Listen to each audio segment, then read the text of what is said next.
This is a lot of pages.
Hello. I didn't see you up there. That's How kind you of doing, creepy. Setter? Oh, just I here was too. I was actually just right up top, sitting in a chair up there. I saw you pull in, dropped and landed right there. There are chairs up there. Yeah. Where do you think we magically come from? It's so creepy as hell. It's a good place to sit, read, and keep an eye on the back. I mean, what's next? Nobody expects the trade clerks. I mean, they don't. No, fair enough. Dropping off Gazette. Yep. Alrighty. Well, if you just want to drop it in the box, I'll move it over to the right a little bit. Mail bin, that way it can move. Distributed. Alright, got a bunch of copies.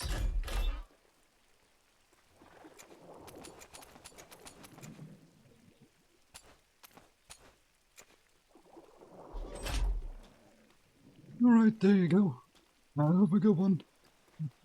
Yeah, you too, Sitter. Appreciate you.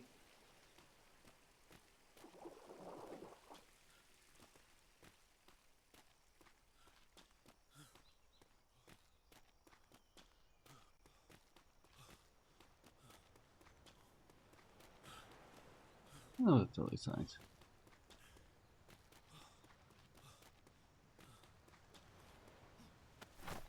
I actually give the right one. 17.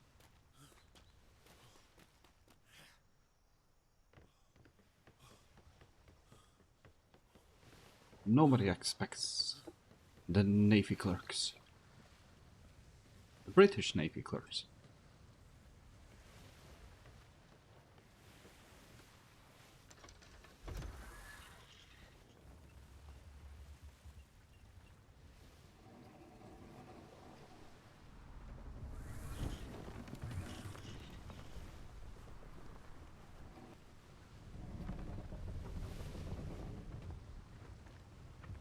Stop fast phone.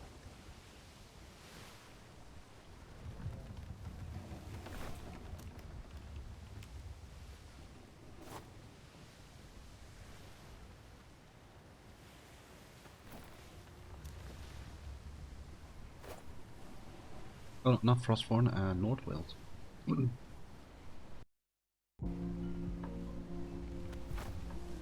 Yeah.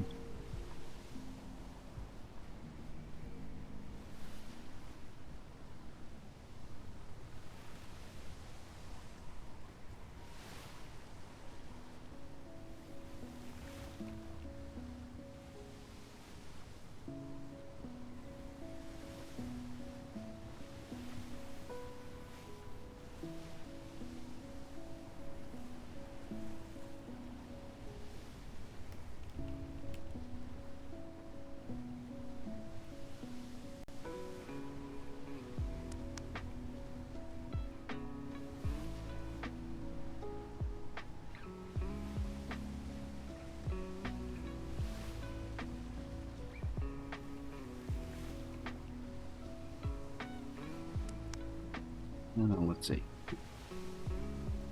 Like I said, how we work. Helena and I are doing great. We apparently do need to make it clear Cedric is not the sole writer. He writes articles. And does the same as we do when we are awake, and he distributes the Gazette. We all talk to people we know at ports about their daily lives and anything of interest we hear. We write it down.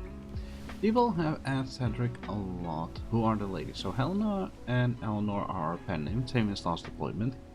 If everyone were to know who we actually are, they will either see us in a different light, hunt us down, give us fines, execution ordered by an extremely hot-headed Scottish secretary who kills pirates while they sleep. Just kidding, we love the secretaries and all the people at high command. You are all doing your job, same as us. Helena and I cover 6 PM to 10 PM by Eastern Stars. Yeah, they are actually like late, like it's even almost impossible to just get a single day where I actually run into them. Which has been rare. I think that's only happened like 5 times his entire deployment. Cedric does 11 to 5 PM, yeah, with weekend 4 AM to 6 PM. Well, that shows right now. Hang on. I've been coughing lately. Most of the writing and editing is done by us unless we take a break or Cedric does a gig of his own. That's all we do. Oh, and yes, 2 people out there have found out who we are. We are quite literally 2 ladies on a schooner. Which reminds us. Other news, Cedric? Oh no. Cedric didn't like our last ship we made for him, the Wayfarer. No, I didn't. Or at least no, he didn't. How were we supposed to know any ship already automatically comes with being pronounced as D? Honestly, nobody really tells you that. I'm pretty sure, like, nobody actually tells you that. So that one has been scuttled and now we made something cooler and dark. Cedric has his galleon in Malden, now we made and designed his first schooner, Carmilla. With a billboard at the back that says Carmilla's Coffin.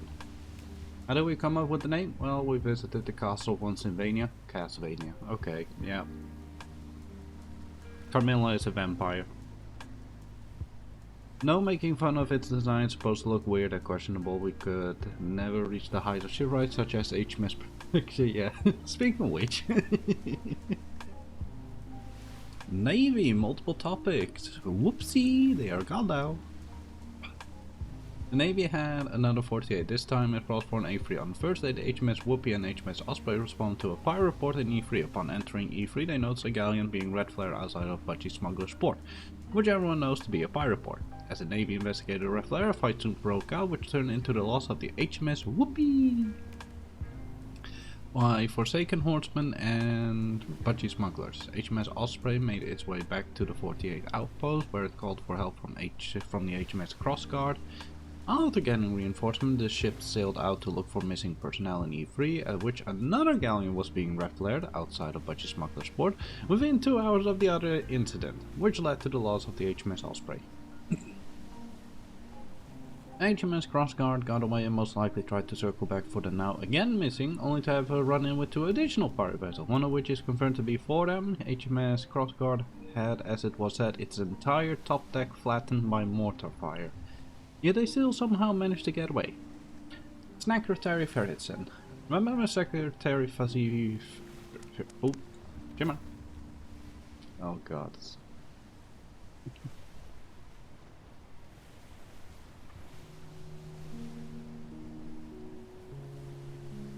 Everybody loves Scott in the box.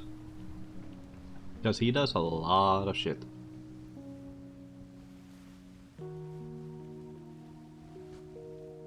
Is it gonna be freezing? Because I also have to turn on the heater downstairs.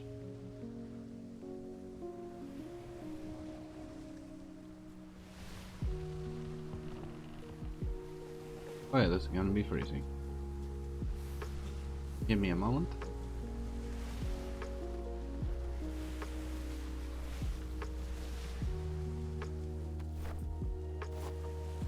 Never put wood in it. Is that why I actually had that normal wood here? Yeah. Here we go.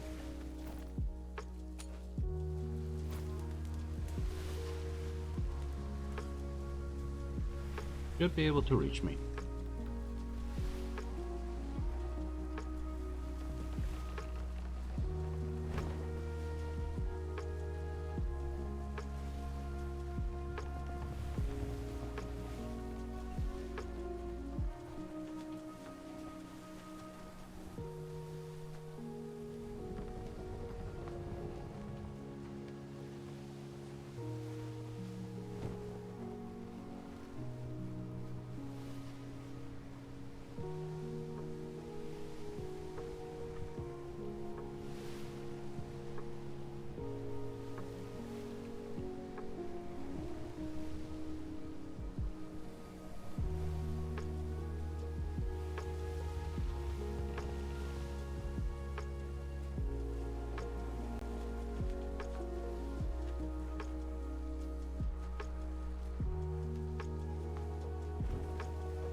Green Lollipop!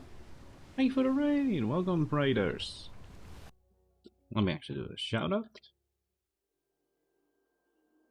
How was your stream?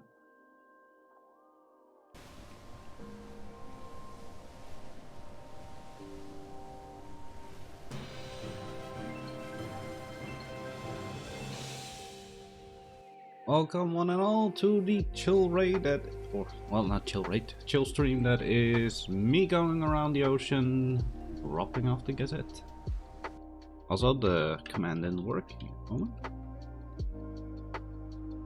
There you go. If you just came from Green Lollipop and you haven't followed the channel, then do that, please. Suspected the coffin was yours. Not mine. I did not make it this time. I gave the ladies screenshots, which is kinda OC, but they did whatever the fuck they wanted with it.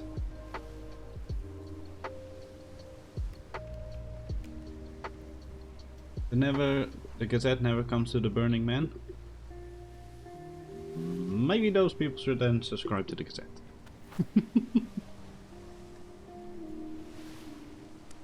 Well, let's see, advertisements, is it still here? Notice these advertisements and such. Gazette is really a weird way this time. Mazda, Laniver, Zombie, Wuzzle, welcome to the stream. Steal it from North Wales? Well, it is currently at North Wales, I just dropped it off. Now we're heading towards Caledonia Bay, Frostthorn.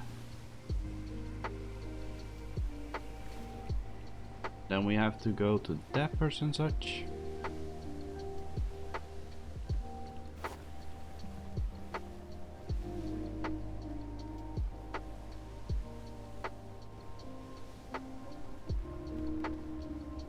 Doppelganger, ooh.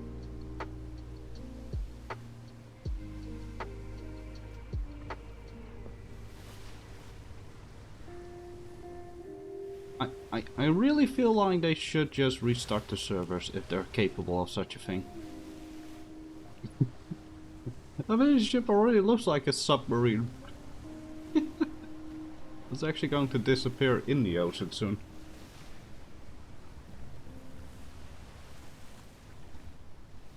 Also, we were actually already just starting to read through the Gazette. Because yeah, there's no point in waiting with reading the Gazette if it's already out there currently. Navy has it, Sunshine Fleet has it, North Wales has it.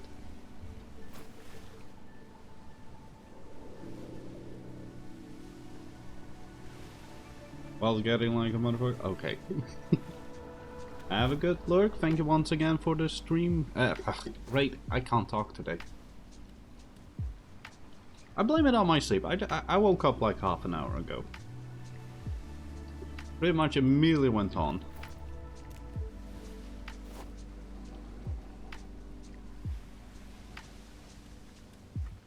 I can't drink coffee.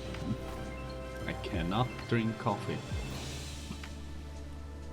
Also, Green Lollipop, thank you for the follow. If I were to drink coffee, bad things will happen. And not things I'm very proud of.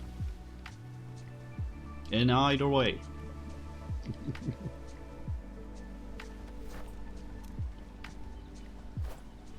Let's just say what goes in immediately goes out at the top again.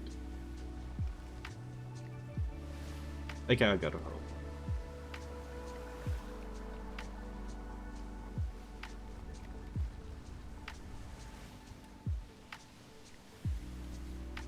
I thank you very much again. Also, for those that don't know, I am playing Cedric, who is the... I got the entire title list. I just have to wait until I cross the shimmer.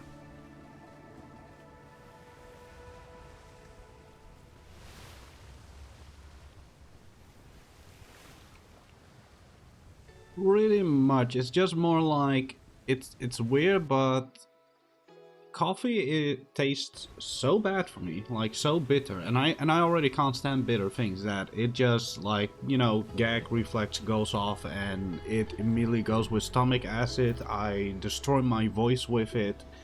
Bad things happen. Just can't drink coffee. And I don't like having to rely on stuff like energy drinks. Sometimes, on the other hand, I actually have to, but then without sugar, of course. It's just one of those things.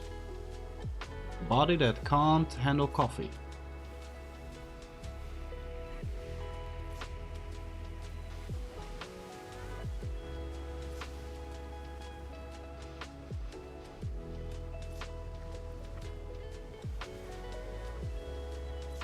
Oh, right. Let me actually grab the thing.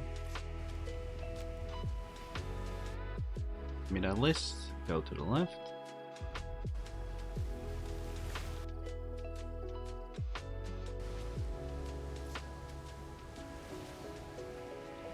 I prefer sweet over bitter, hence my addiction to liquid diabetes, aka sodas.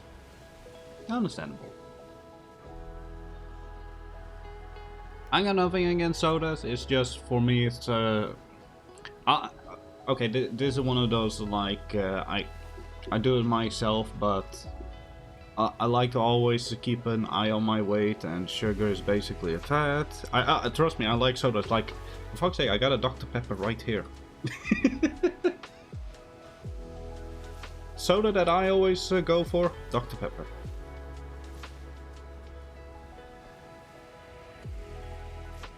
Would you hang on? How much sugar is there actually in this? Do I dare to look? About 28 grams of sugar per 330 milliliters. Okay. Well, not that bad. Only drink the one, don't worry, I'm not gonna chuck them down like bullets.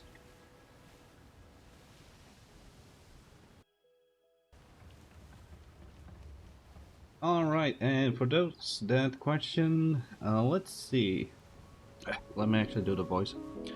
My name is Cedric of the Traveling Goods, distributor of the Traveling Gazette, Traders of the Trades United, 7th in line to the 5th. Wisest of the wisest if they wisest, elder of the table of the thing that might be something, speaker of the goddess Imelda, saint of the society, respects civilian of San Lorenzo, uncle of Trey, adopted grandfather of 2, and sadly enough, owner of Carmilla. I added that last one because now Cedric has to indeed go around in this coffin. Love the accent? Dutch. Although, surprisingly, Dutch people themselves, they don't say I have a Dutch accent, so it's kind of weird where to put my accent, considering my own country says I don't have an accent. Well, that's the. Well, it also says in the stream's description, a weird Dutch guy trying to sound English, but it's still kind of weird when, yeah, Dutch people themselves don't hear the actual Dutch accent. He didn't. He indeed doesn't sound Dutch. Wazzle is Dutch, for frick's sake.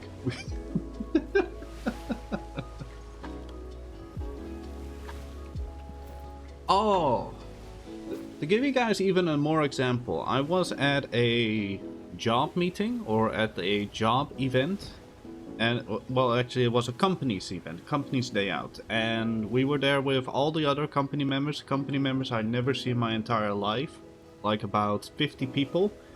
I had 2 individuals walk up to me and ask either where I'm from, because I don't hear a Dutch accent, and number 2, asking me if I was Italian.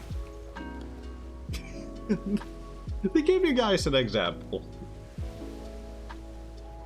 And this was 3 weeks ago.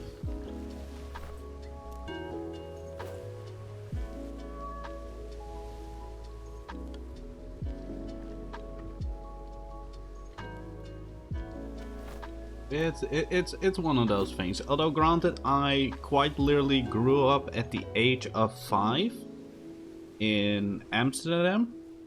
And back then in Amsterdam, it was the only city that would have stuff like Cartoon Network, if anybody knows those channels from a long time ago. You know, with the actual series of like Hanna-Barbera and such.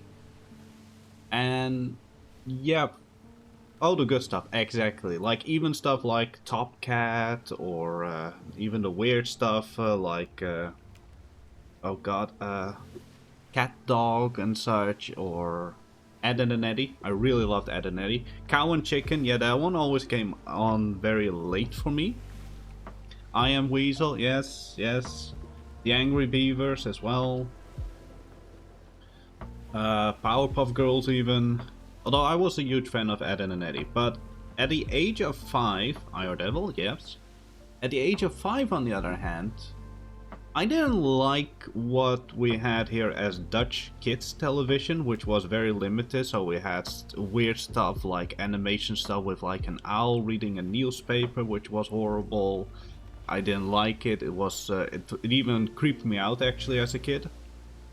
So what happened is, the moment I saw Cartoon Network and I saw especially stuff like Ed and Eddie, or even a anime at the time, oh yeah, that's the one, or an anime at the time which was dubbed, but it was an anime called Samurai Pizza Cat. I just started like, this looks so much more fun, so much more hilarious, I want to know what they're talking about. So even at the age of 6, I was already more interested in English than I ever was in Dutch. And yes, for those that also question about my school career or school life and whatever, I quite literally graduated from school with only barely managing to succeed or pass in Dutch, while I aced in English, which was very weird. I couldn't write a Dutch letter for the love of myself, let alone write anything in Dutch or spell it. Whereas in English I had absolutely no freaking problem. No, I don't think we even had Adult Swim at the time.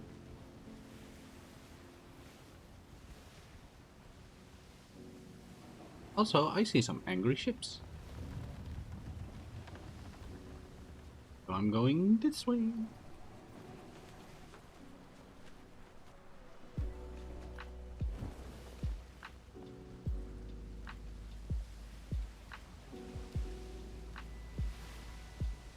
Yeah, Dutch language is not the easiest. Like I'm learning Japanese myself, and I'm having a more easier time with 2 freaking alphabets that all say the same thing, aka hiragana and katana.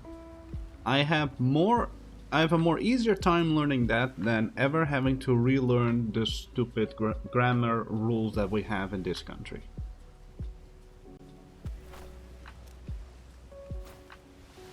It's one of those situations.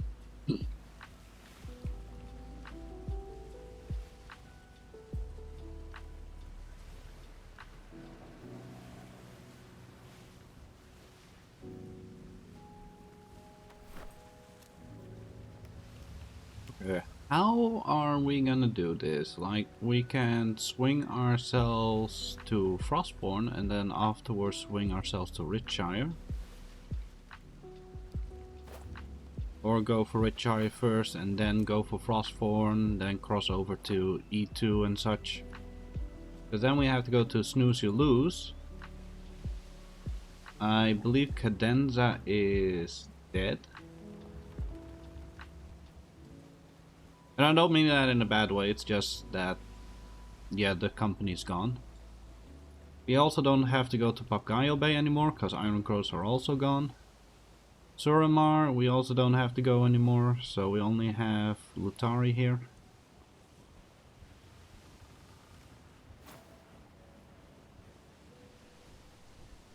It's going downhill.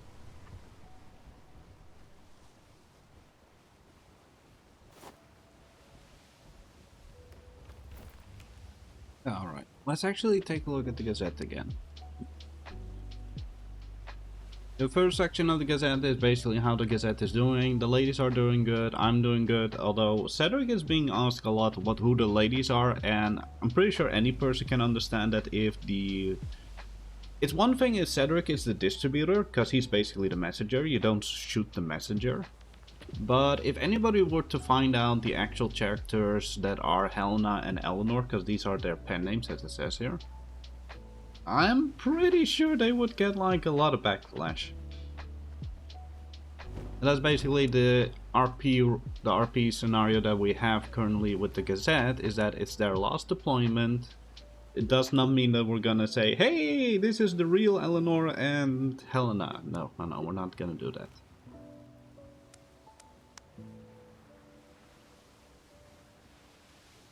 You need to stop by Ambridge Isle in E3 too.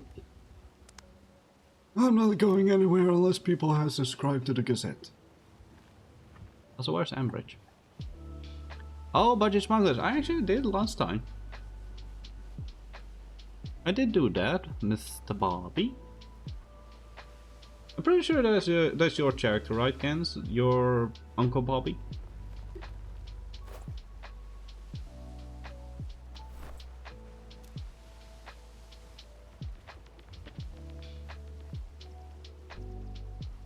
Yeah, it's one of those cases of trying to keep my memory in check from last season. Yeah. Okay, no, we're going to Frostborn first, because else we're gonna go against the center grid thing. Should have some wind going here.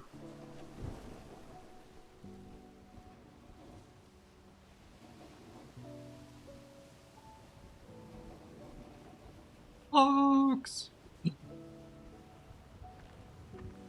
But I actually did do that last time. I did last time go past Budgie Smugglers and dropped off number 6, I believe.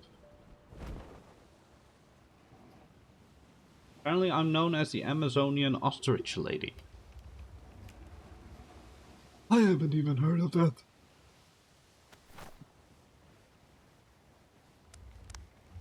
Although this is... Page 2 on the other hand, this is a backlash on me. Cause... Oh no, this one here. Because this is just them making sure. The other news of the Gazette, Cedric didn't like our last ship we made for him, the Wayfarer. How were we supposed to know any ship already automatically comes with being pronounced as D? Nobody really tells you that, do they? Like, even I had to find this out the first time I played on this server. The fact that everybody pronounces a ship's name as D. Nobody tells you that.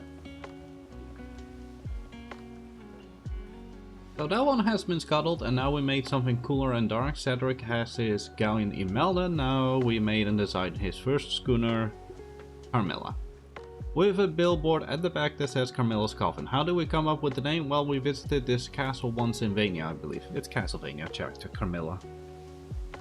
No making fun of its design, supposed to look weird and questionable. We could never reach the height of shipwriting such as HMS Perfection. And now we go to the Navy. Surprise work call. Didn't hear anything after my last comment. Good.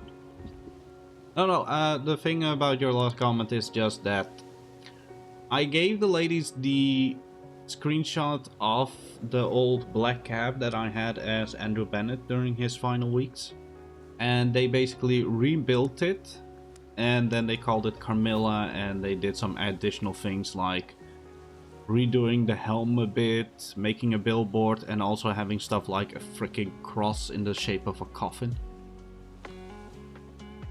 I mean a coffin in the shape of a cross.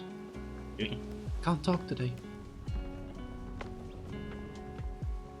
With D, although despite not having D in the name, like the Lucky, for example, despite actually nameplate is Lucky.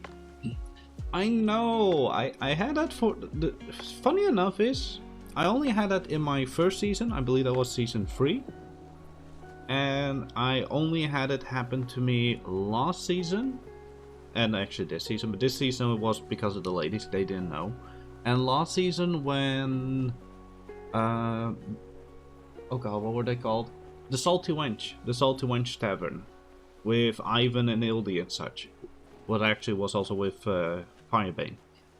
They said, well, with D. Imelda. I'm like, why do you call it D. Imelda? And then I realized, oh, wait, that's the old thing. The old so-called rule that they have with those ships' name. I don't know where it comes from, but it's weird. So I wonder how the Snoozy-Loos are doing over there.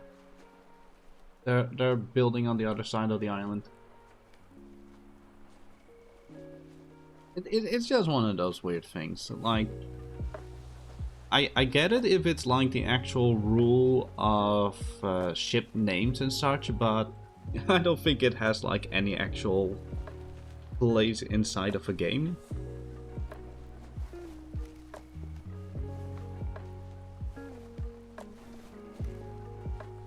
I mean, we even had fantasy. We had quite literally fantasy seasons with druids and dryads and whatever.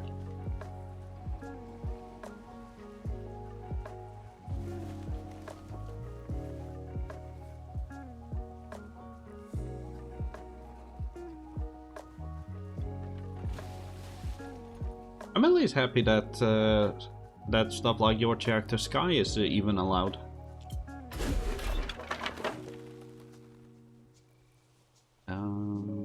I need more. Need more copies.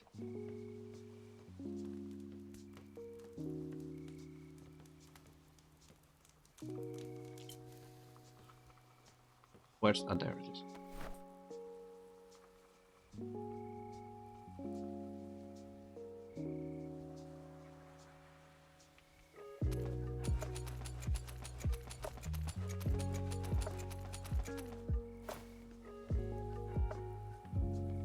If I joined when the server is strictly users, you won't be existing. That is true, that is true, that is true. But I also meant like other seasons beforehand. I need to check if this actually managed to get into the Gazette. Hang on. Need to quickly skip forward. Trade Fair. We're not sure on specific time, but if you know them, you can ask them. Frostborn, Trade Fair, A3, Northwest Island, Caledonian Bay. Friday, Saturday, Sunday with the Snoozy-Loos Carnival. Ooh, hearts seem to be appearing everywhere. Hint, hint. Okay.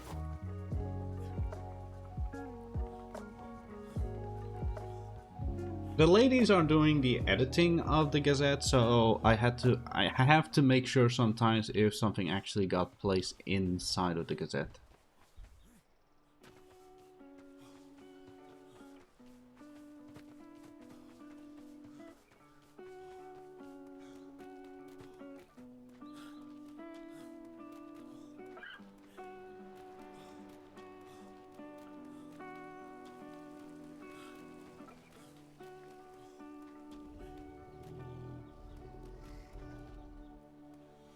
Why do they keep multiplying? I'm seeing more and more golden rhinos with every single time I get here.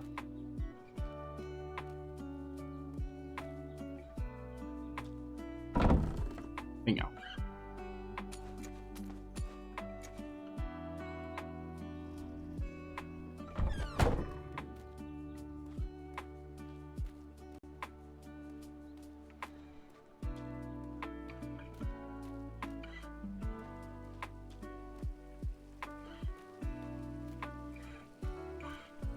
I'm actually surprised we haven't gone that far yet. No, there still hasn't been a Flemington server meme. Even though he tried with the gorilla.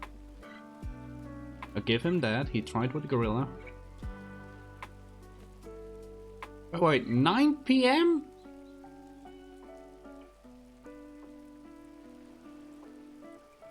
Why does everybody hate European times?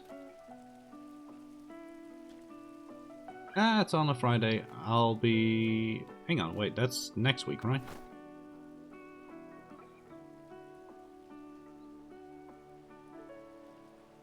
I'll be able to actually manage that. I just gotta take a nap.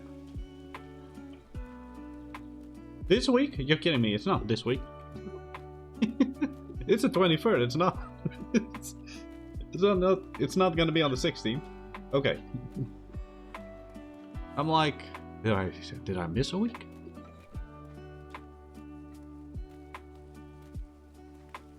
Maybe I'll manage if I actually remember, because it's gonna be at 9 PM. That's 3 o'clock in the morning for me. By the time then everything gets started, most likely, if I were to compare it to last season, then it would have already been 4 o'clock in the morning. Ooh! Rain. That might help us. We gotta be quick.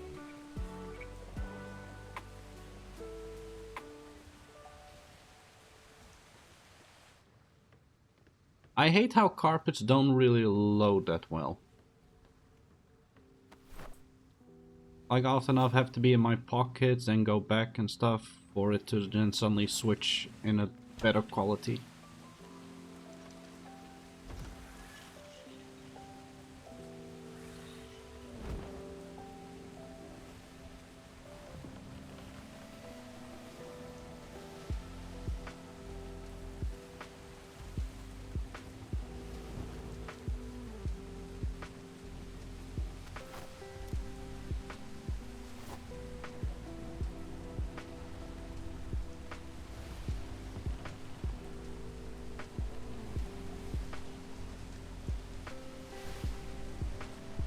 Ah, there's the tower.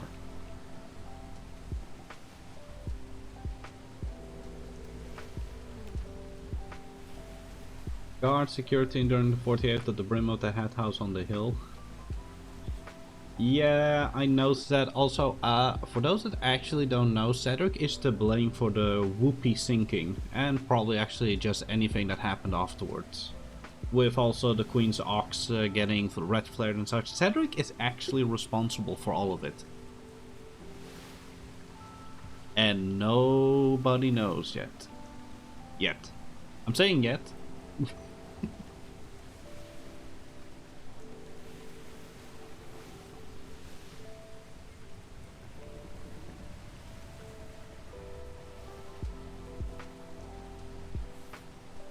Covert shenanigans? Okay, so what actually happened, and I don't mind saying this, I actually have no problem saying this. Also, are we going away from the island suddenly? Yes, we are.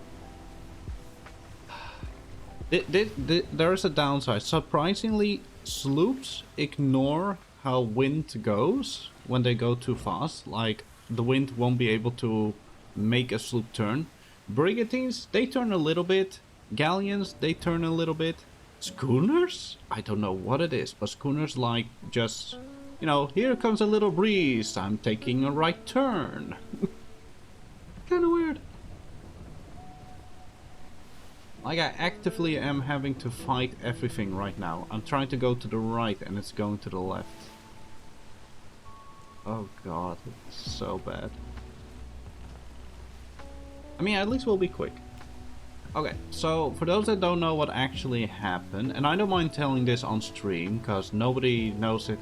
Again, I'm turning it, just won't. But the thing that basically happened is Cedric was just doing his normal round, and Kens can actually, I believe, even admit to this, is that he went to Budgie Smugglers to check how everything's going.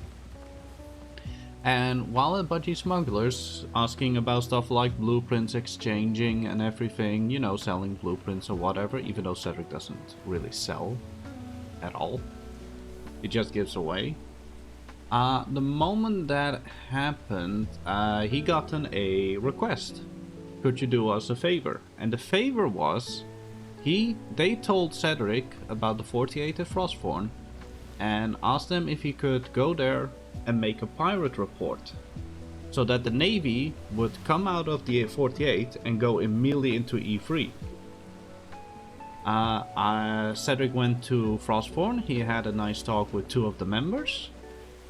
He asked them like, how are you guys enjoying the Gazette so far and everything? You know, just normal talk.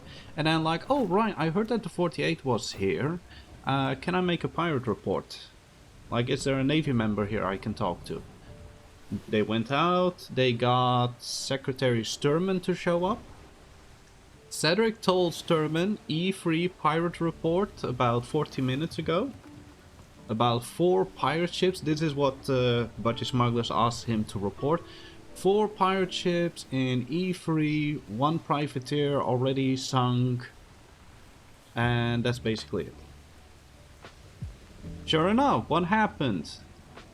I waited like 5 more minutes because I was still talking to a few people.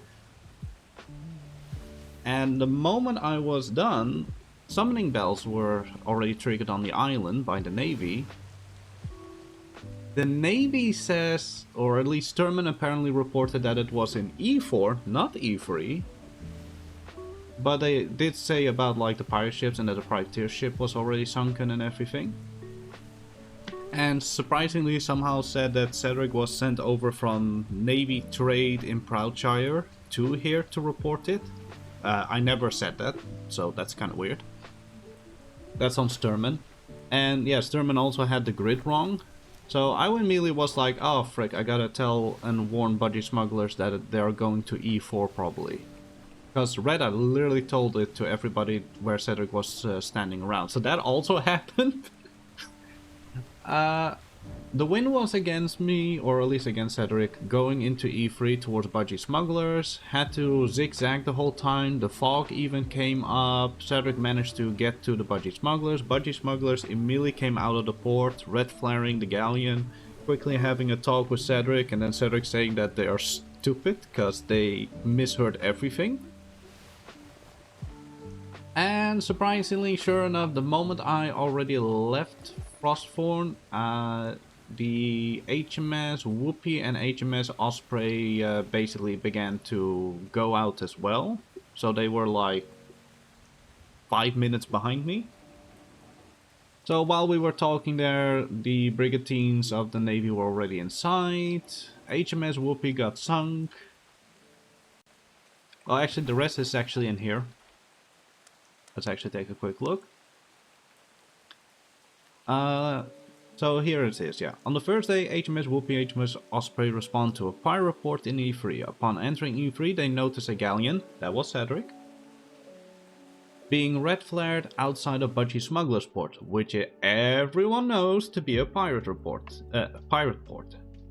As the Navy investigated the red flare, a fight soon broke out, which turned into the loss of the HMS Whoopi. I have no idea what happened to the ship itself. I'm even trying to make a sense of it. I saw a clip go by where it literally dropped from like 30% all the way to 0 within 4 seconds. I don't know what happened. But it was sunk by Forsaken Horsemen and Budgie Smugglers, and HMS Osprey retreated, called for help from HMS Crossguard. Failed bilge minigame. Oh, is that what happened? Oh shit. They failed to bilge. Ooh. I remember when that would make an entire galleon even sink. When it was anchored, surprisingly. Oh, so that's what happened, the bilge. Somebody failed the bilge. Ooh. Okay, because I actually did not know that. I actually did not know that, so cool. Let's see. After getting reinforcements, ship sailed out to look for missing personnel in E3, at which another galleon was being red flared outside of Budgie Smuggler's Port, within 2 hours of the other incident, which led to the loss of the HMS Osprey. Was the HMS Osprey just bombarded to death, or did something happen there as well? I have no idea, because it was already too late for me to keep on watching. Like, I feel like HMS Osprey simply lost the fight. She was hunted? Okay.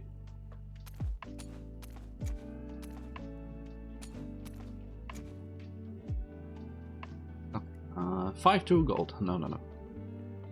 Let me just quickly do this. We're at Dappers anyway.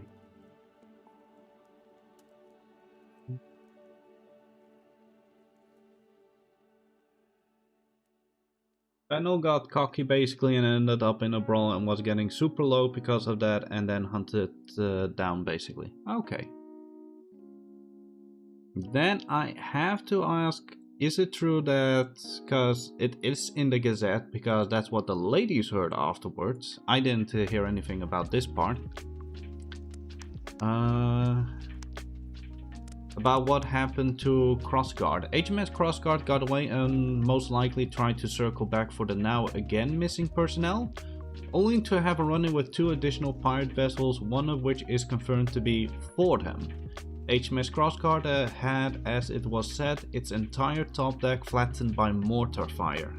Yet they still somehow managed to get away. Is that also true? Did Fordham suddenly show up? Came out of nowhere, dude. Oh, Jesus Christ.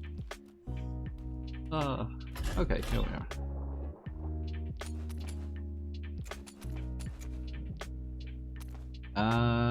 Dan did ask for 10 copies, so here we go. I hope that feeds them. Also, this shop was doing well. I actually visited this shop yesterday and noticed there was like immediately like 500 silver coin in it. That was nice. And I also restocked a few of the old editions.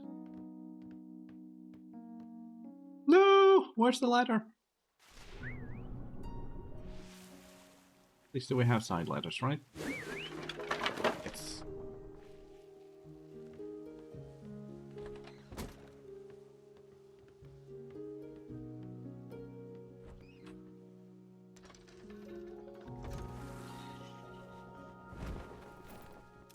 Okay, now we have to go to Snooze You Lose.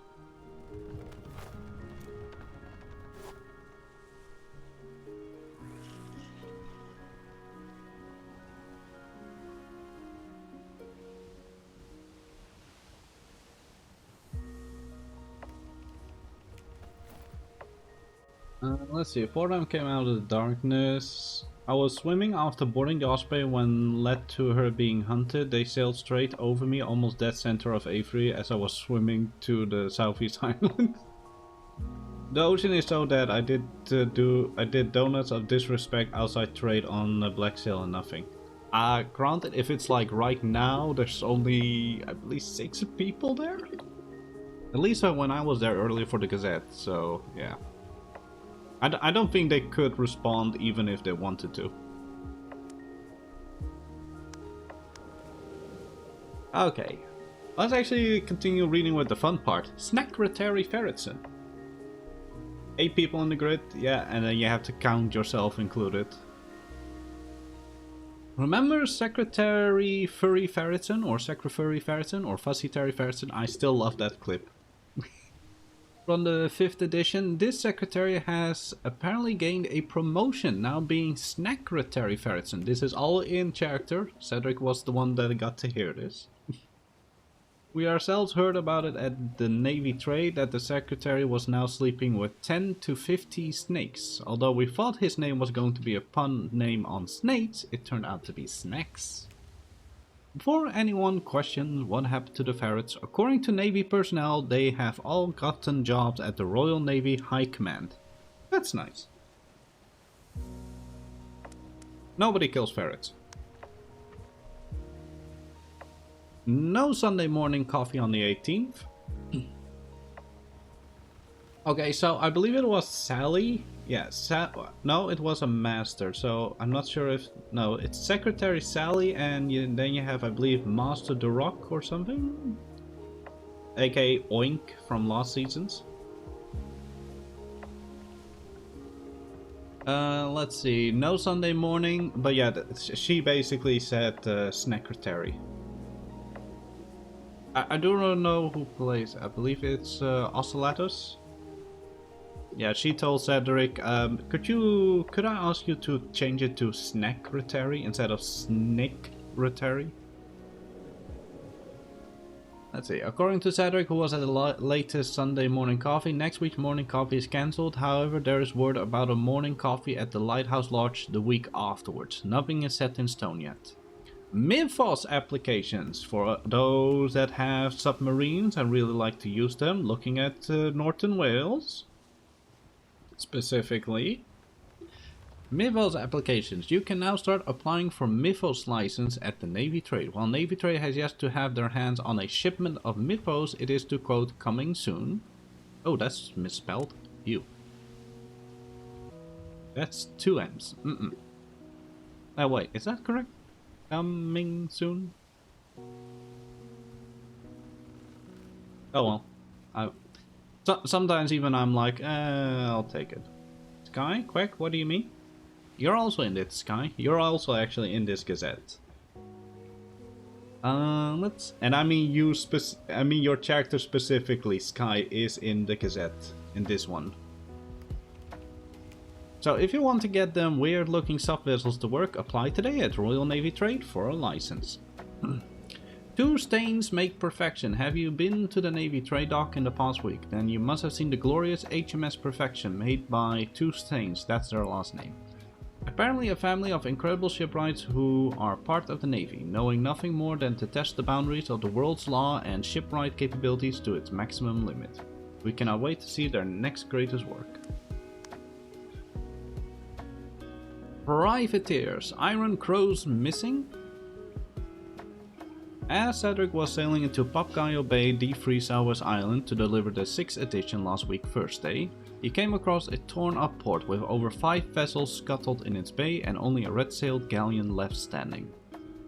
Cedric further investigated and came across what he calls a crypt, being a shabby looking shack with multiple bodies inside and a door sign saying Calvary Casualties. That's not misspelled. That's quite literally what it said. We have yet to have word with possible other privateer companies, considering the time at which they are all awake, which is incredibly difficult for Cedric to come across. We assume they have merged together with Red Dawn, considering they had a alliance, although you can understand that coming across such a scene is kinda creepy. I can't say that without hearing that certain actor. Speaking of which, we gotta change for the crossway. Maybe we can read a quick one.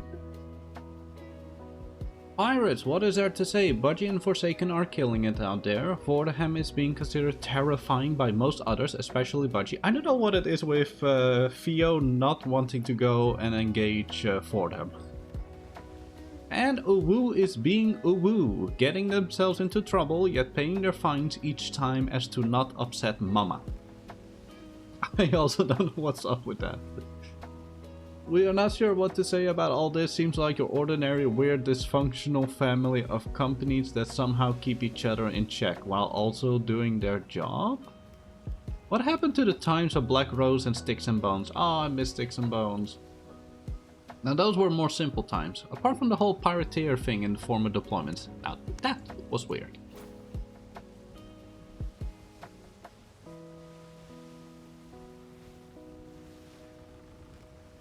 Yeah, I do know that out of the top of my mind is that budgie smugglers often go for me,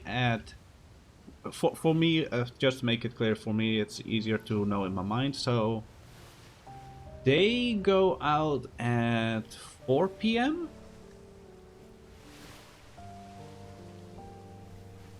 So budgie goes out at 4 PM and then after enough they're back by 6 or at latest 7 PM. And I believe then after 7 PM that's when Fordham goes out.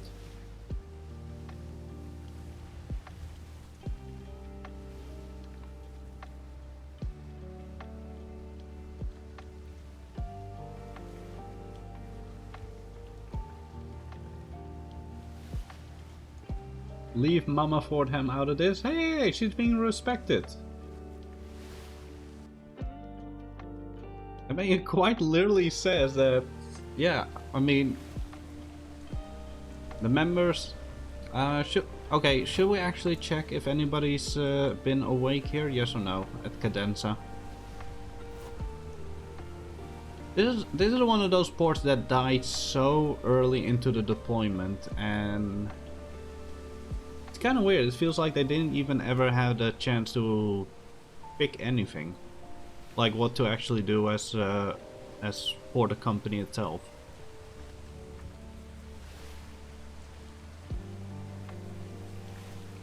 Considering there's rain, we'll actually make a quick trip to it. It's right there anyway.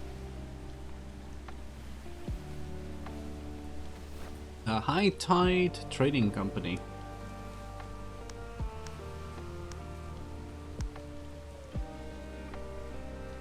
Oh yeah, it says here, Uwu is being Uwu, getting themselves into trouble yet paying their fines each time as to not upset mama. They love their mama.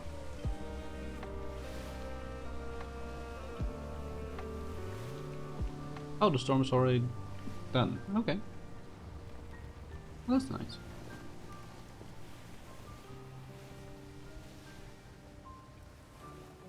I know you're part of it. That was very clearly noticeable by reaction and just comment. That's why I'm also defending myself, saying that... Well, actually defending what the Gazette is saying to the fact that everybody loves their mama at the Woo.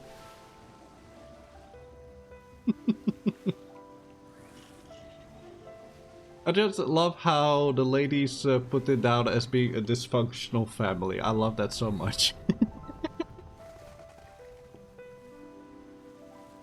But I'm pretty sure they meant by like the entire pirate life in general, this entire deployment. Everybody's just... It's weird how everybody gets along and yet don't get along. It's real like family feuds or something.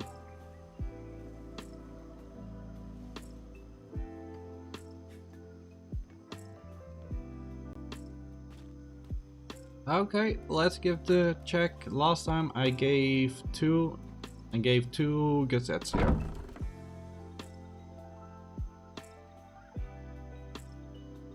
Yep, and the time before that, and the time before that.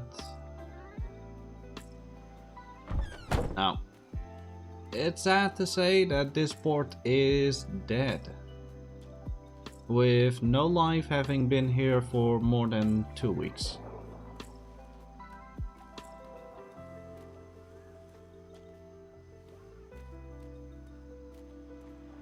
Welcome to High Tide Trade House.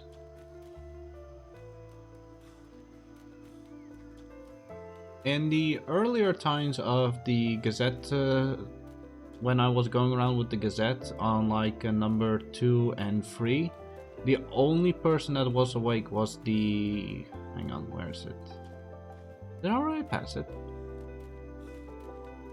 What happened to the sign? The only person that was awake here was the tattoo shop lady. But I'm pretty sure that she has also already moved. At least that is what Cedric told her. That is what most people also told her, is that just go and join a other company if you don't feel like staying here. Really hope she did.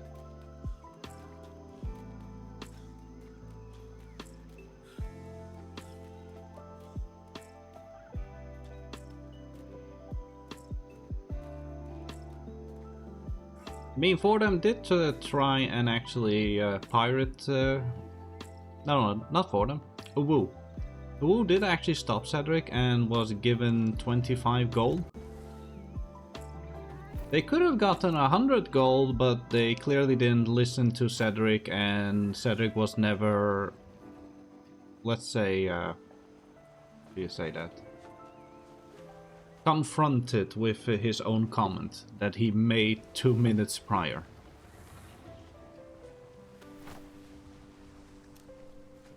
Oh no, but that's the thing. If you ever listen to Cedric, Cedric is one of those people that he would quite literally then give you the 165 gold that he mentioned he had 2 minutes before that.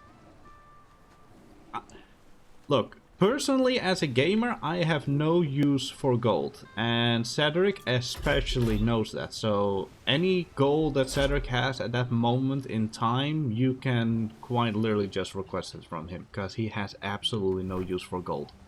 He didn't have use for gold since week 2. It's one of those weird cases of how do you break the trade.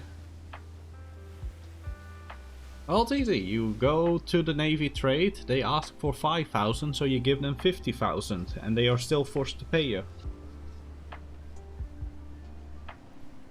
So within the first 2 weeks, Cedric already had about 65 gold, And yeah, he was immediately done, cause as if I'm going to need any other books or something. And I still have knowledge left.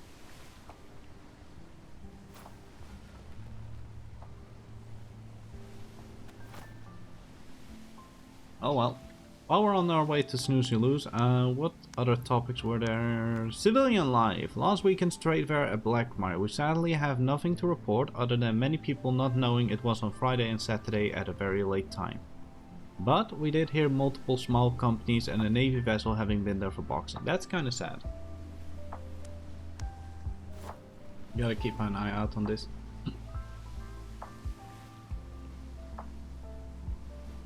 We actually had a talk at Navy Trade about the Blackmire trading trade fair. First of all, it's a very late trade fair. It was surprisingly indeed only on Friday and Saturday, and yeah, not many people actually knew about it. Oh, ships!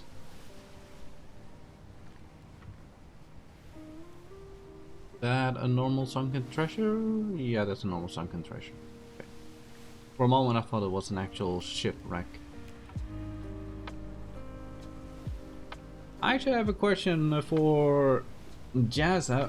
What time are you guys actually normally awake? Cause Cedric was actually invited in character, but he has visited like 4 times and nobody is awake.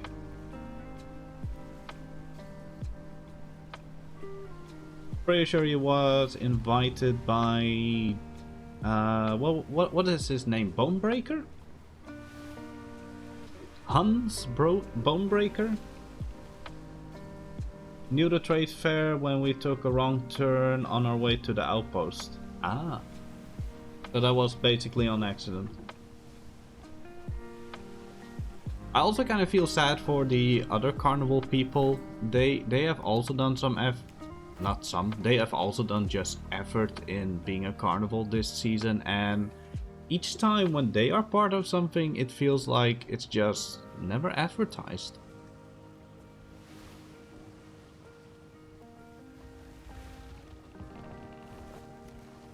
Already half sale?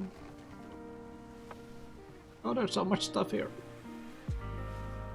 5 PM EST, sale aisles roughly 7 PM. Okay, so I quite literally have to be there at like 11 o'clock at night in order to get something of roleplay going. Okay.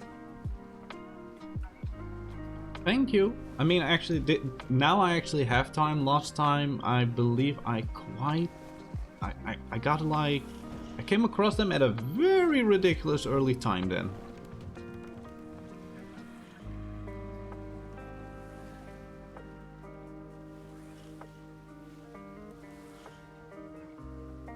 They stopped Cedric in, I believe it was D3, while he was on his way to the exotic trader, and that was very early then.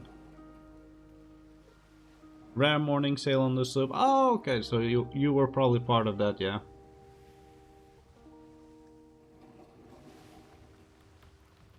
Cedric was like, oh, I'll then come around in say 3 hours later and such. Nobody. Okay, I'll just have to leave the ship floating here. Let me pull down the ladders. There we go.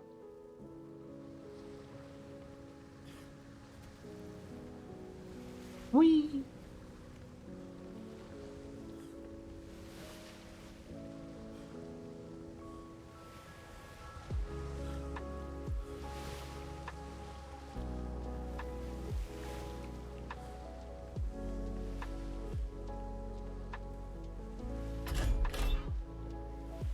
Oh, they're off island, but still.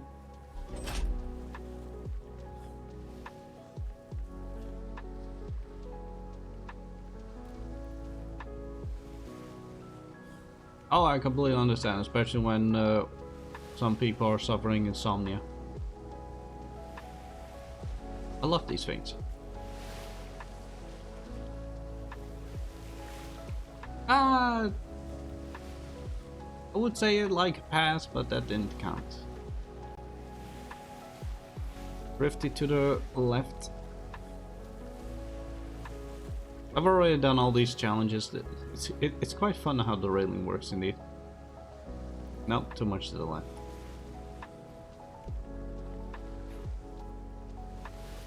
Too much to the right. Let's ride this one. Whee! Aww. Oh! I'll take it.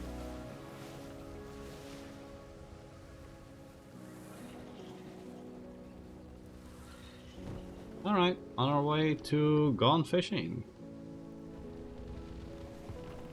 Felt like I went through the hall.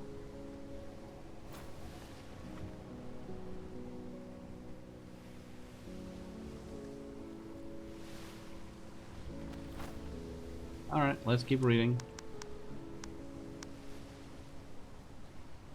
Last Saturday's Winking Crow event was hot, with entertainment from talented individuals such as Hazen, Glacier, Stella, Night and Day, and others. Sorry we misspelled your names and such, or the ones we didn't catch the name of.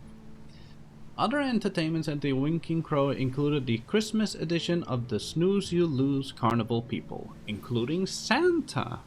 Although many people did not like the idea of sitting on his lap. Nobody did, really. Except for a few individuals.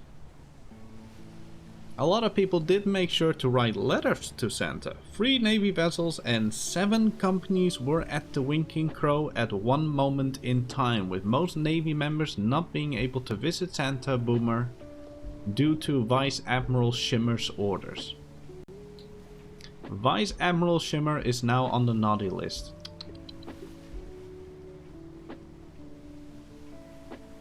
That is quite mean of Admiral Shimmer. It's Vice Admiral Angry.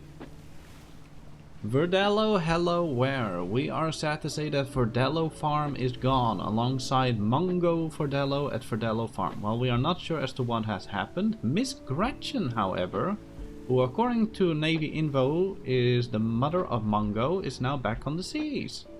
Those who do not know who Miss Gretchen is, she is a sea hag renowned tattoo artist currently residing with the Forsaken Horsemen in E4. There is already a rumor about a tattoo parlor. Helga is still sad about Verdello. Do you know what happened to Verdello? So I know this OOC, I do not know this in character, which is why it's also not mentioned here. I believe it's just purely a lot of people started to fall asleep, didn't want to wake up, had a better time or more, had more fun time at other companies. Dude Boy Orc Base, I believe he said that nothing bad happened, it's just one of those cases of like, some people indeed fell asleep, some people didn't wake up anymore. And yeah, in the end it was just more like, okay then let's split up, and those who want to go to other companies go to other companies. So nothing bad actually happened. It's just one of those cases of it can happen. Where a company doesn't really seem to work out and they all go their separate ways. It happens. So I believe that's pretty much what happened. Although Mungo then basically went back to London, or I don't know what actually happened to Mungo as character. But he has returned as, or she has now returned as Miss Gretchen. Who apparently, according to the Navy themselves, is indeed the mother of Mungo. Let's just say a major merger has happened, yeah.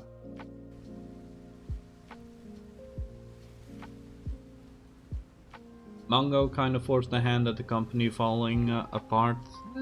It's one of those cases. I mean, granted, I've seen such things happen, especially during my time of playing World of Warcraft with guilds and such.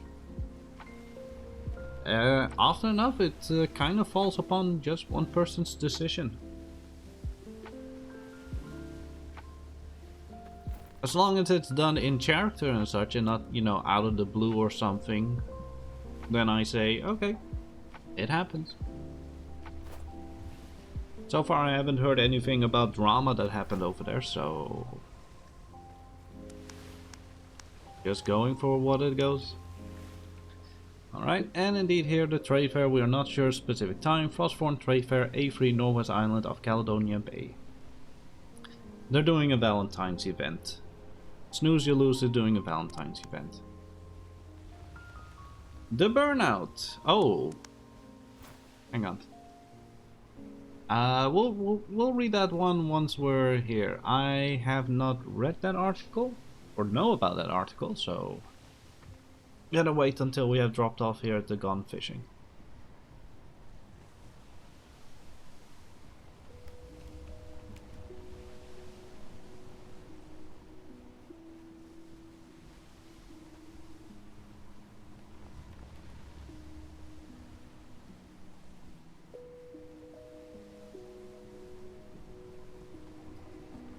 Was supposed to wake up for a meeting about whether or not to merge, but decided to go to sleep instead. But if I ever come across Cedric, he can ask. If Cedric then at that point like knows, you know, from which company and whatever, and then actually like asks it. Like Cedric is one of those cases. Like I talk freely about information on stream, but that's because it's OOC. But the moment I play Cedric, I have to keep such a tight leash around my neck, because Cedric doesn't mind to gossip, to rumor, or just say whatever he knows, but if he doesn't know, he doesn't know.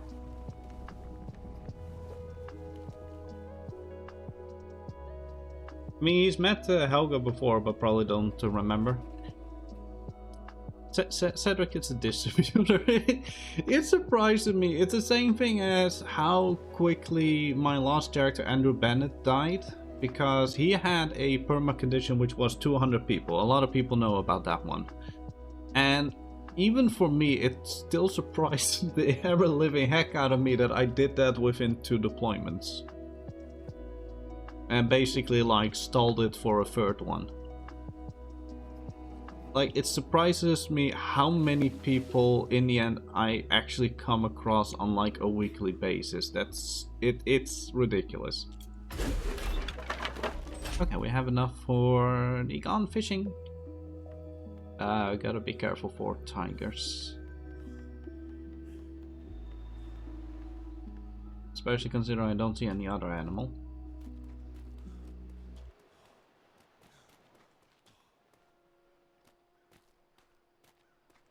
Igara still recalls Andrew to the point that he made Jim slip the name.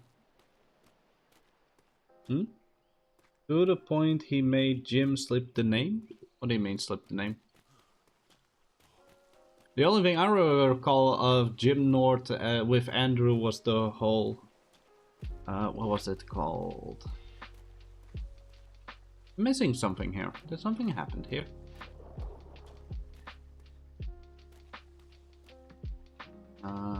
Gone home. Okay. Oh, the pulse box? Okay.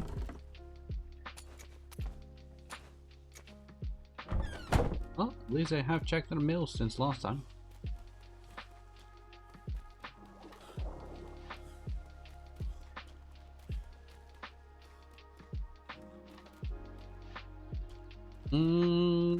Still don't know, Master.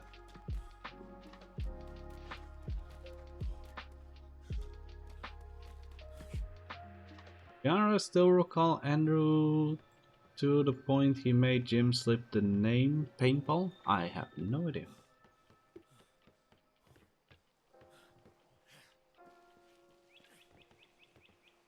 Okay, can I make more copies? Where's the... Here it is. I know that Higara is Jim, I just don't recall the event that you're speaking of. I do not recall that. More like also I don't understand the sentence. I do apologize, but I do not understand the sentence. Fight night.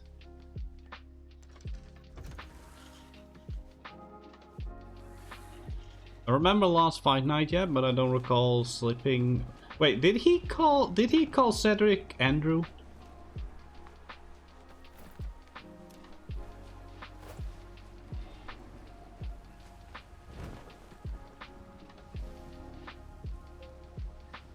I did not hear that. So what happened during last fight night? That Cedric won, by the way. He beat the ever-living shit out of the Navy. I'm pretty sure they were only Navy members he fought.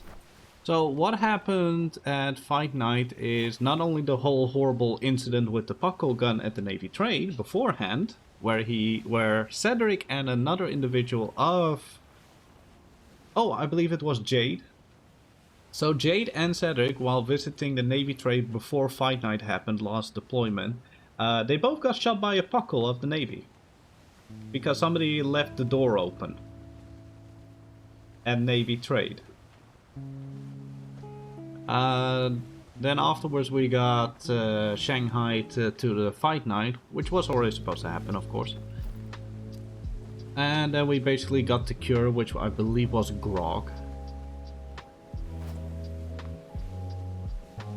But at fight night, the moment Cedric won the last fight and everybody was cheering and even somebody was saying God damn it. That was so hilarious.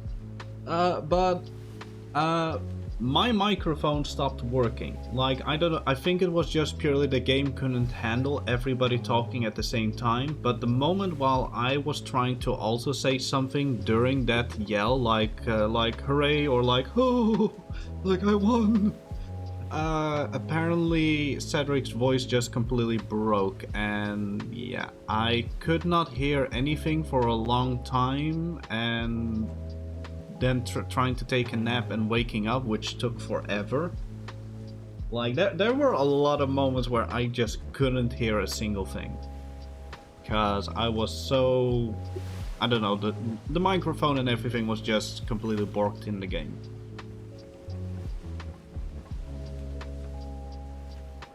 It was a difficult day.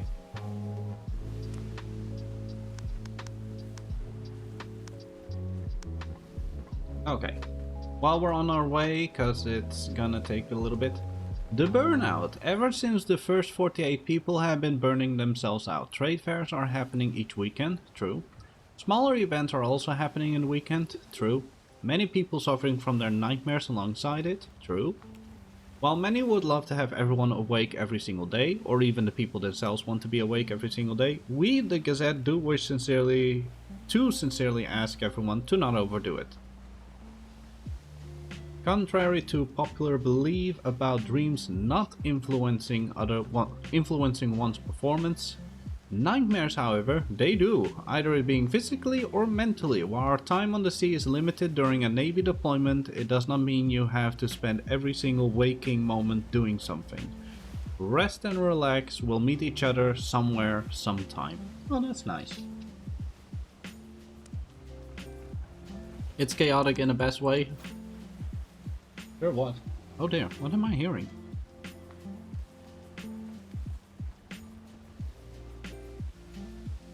I'm gonna close my cells for a moment. I hear a cat quite literally crying outside.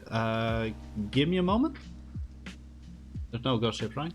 Be right back. I quite literally hear a cat just shouting like the ever-living heck. Be right back.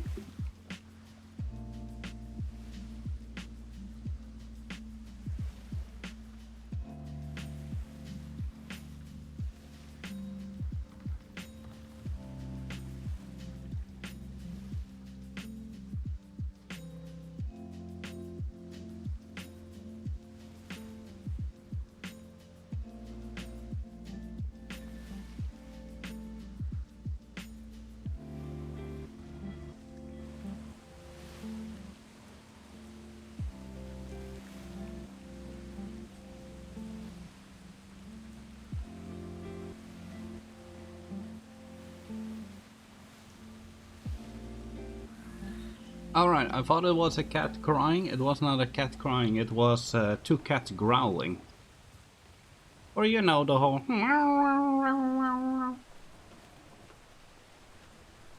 So apparently that's what's happening. I'm not gonna separate those two.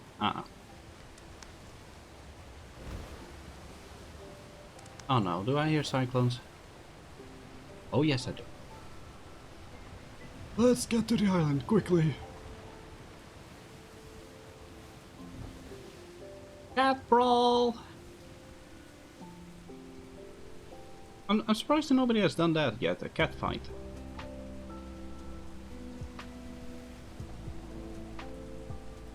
That's actually something I missed from last season. Last season we had stuff like Ladies' Night. The ladies at the Gazette really loved those moments. Just an all-out ladies' night. Everybody loved that.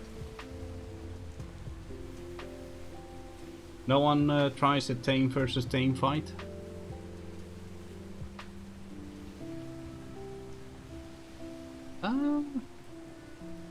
Wait, doesn't Budgie Smugglers do that with the cockfight? I actually don't know what they do as a cockfight. I just saw the poster every time. I see the poster every time at the Budgie Smugglers.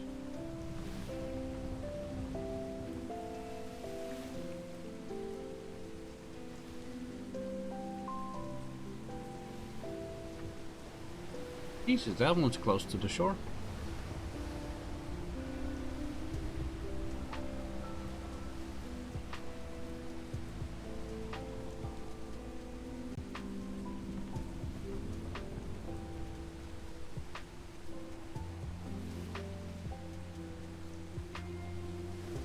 Oh god, wind, wind, wind!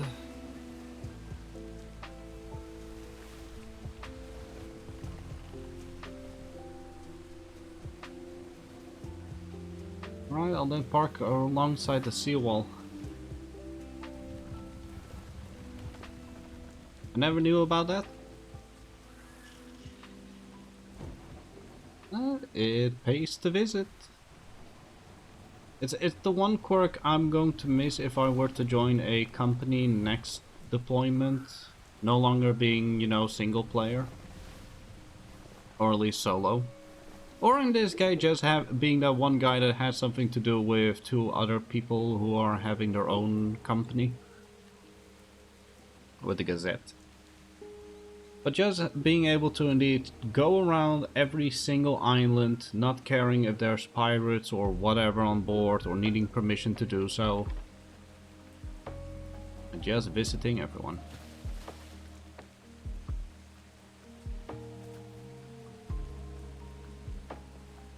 Do I have enough copies? Yeah, I did make them. Okay.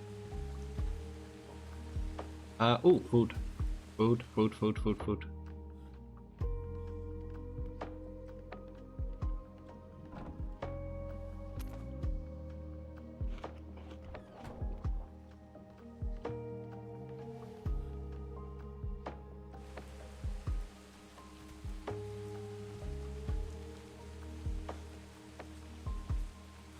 Okay, so how's it actually going over here? Because I'm not seeing any black-sailed ship.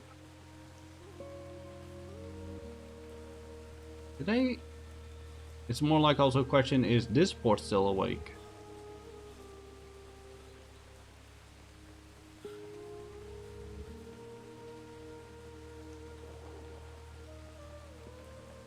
What are you doing in the water? Oh, hang on. I hear people, so I'm just going to quickly pause this. On.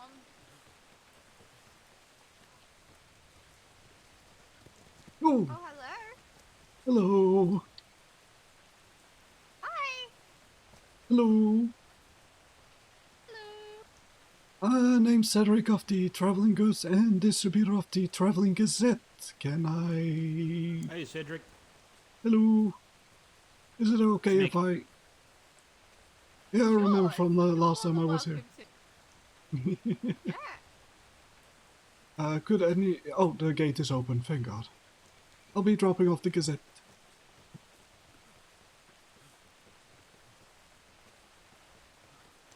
Well, that's nice. I'm surprised they're awake.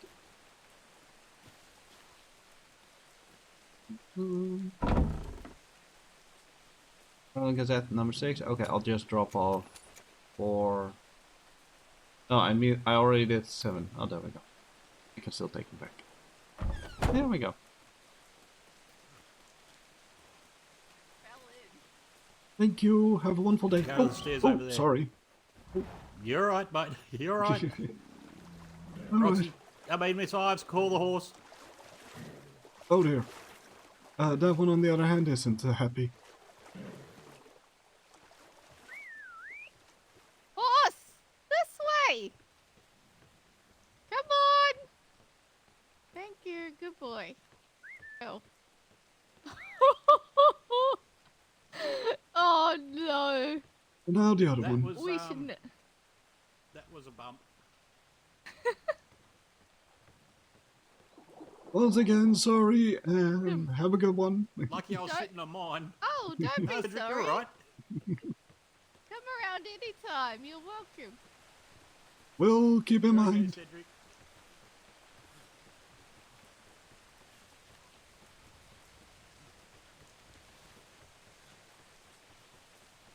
I just like how right trigger immediately makes you punch automatically when you're on a freaking PC.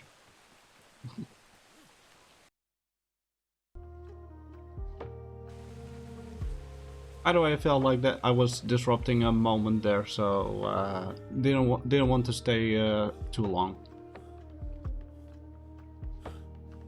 But indeed, still night and Mick is awake. Yeet.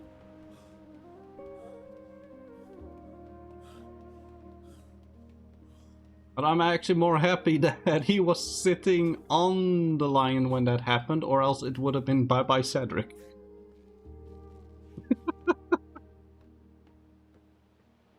What happened to Cedric? He been getting kit kibbles.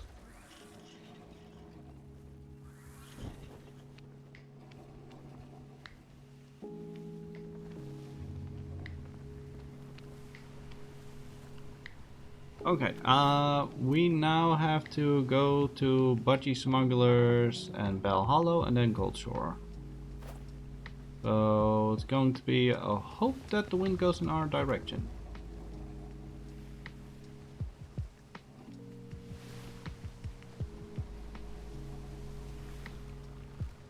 But I'm actually surprised they have gotten rid of all their black sailed vessels. There used to be like a bunch of black sail vessels over there at that little fisherman shack, little town as it were. Oh, that person is still here. The little dock that could. I wonder if Akama Trading and I believe it's the Mailer Swift postal people. I have not seen Mailer Swift this entire deployment. I'm actually questioning if they are actively around.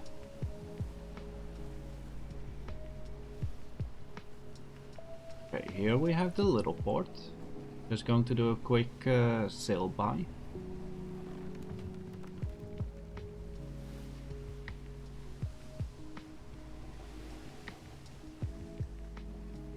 It's loading a lot.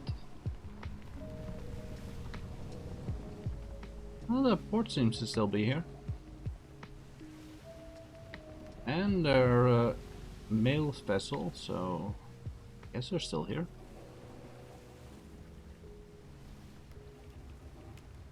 Alright, which way would be the easiest?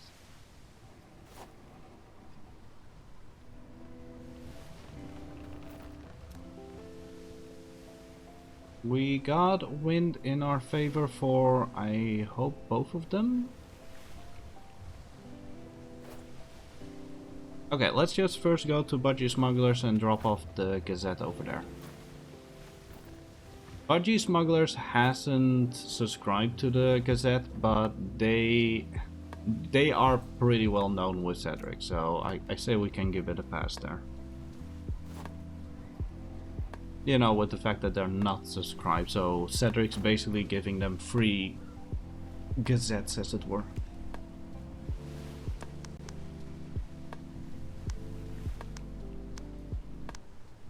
Alright. Helping Santa. Okay, I had to make all of this yesterday, so give me a break if it doesn't rhyme. Helping Santa. Once upon a time, Santa needed a rhyme. To have the people need something to read. For Santa is old and has bad knees. and nobody could travel, not even his steeds. So he asked for a gazette to spread the word. I need something that is quicker than a bird. As Helena, Eleanor and Cedric heard the call, they said, we won't be enough, we need all. We will travel and notify the people, although we are not sure if this is legal. We will share the people what others wished. We hope it's something people have fished. For wishing something big can be a challenge. That is why we need help to pay the balance. The reasoning behind this is Boomer asked Cedric before the whole Winking Crow thing even started, because Cedric was there early.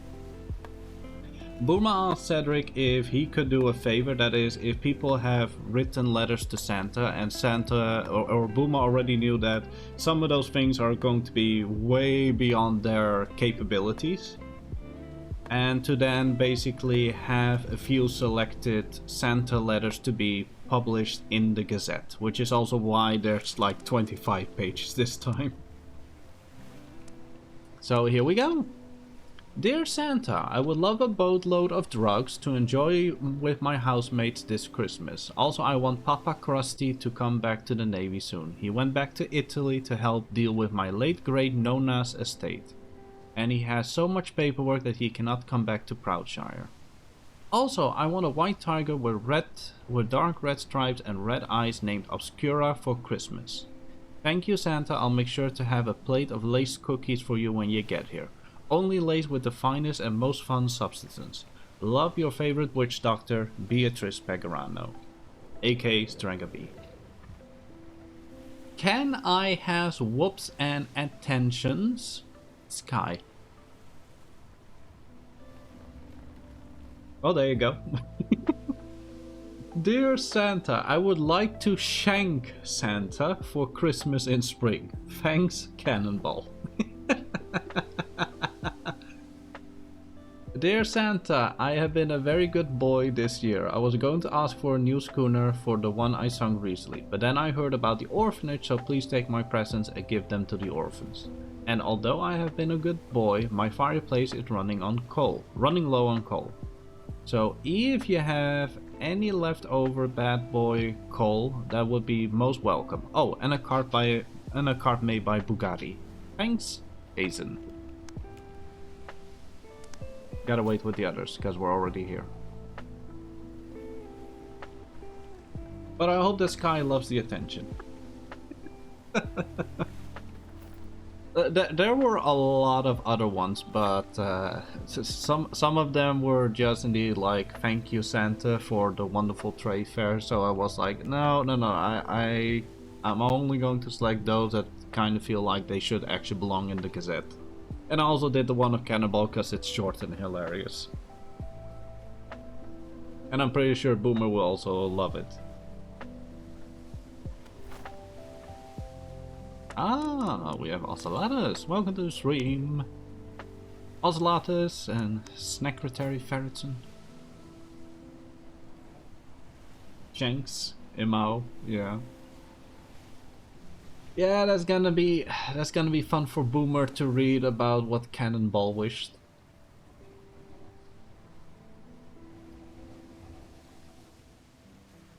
Uh-oh. No. Shallows. Careful with the turn.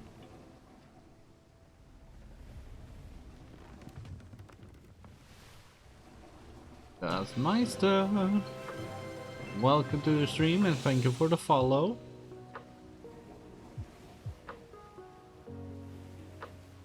We're going through the Gazette while distributing it.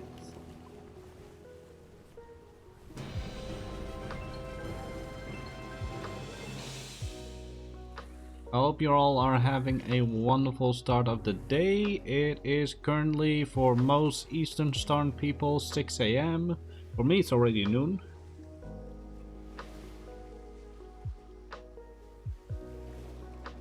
Is that a tiger or a bear? That's a bear, okay.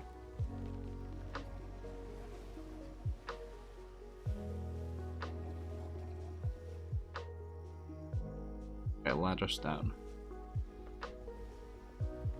Getting lunch, noon here too. Ah, European. And Massa is already in the future with evening.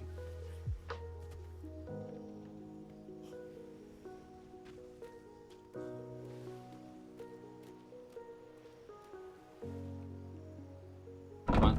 Oh! Yay, got it.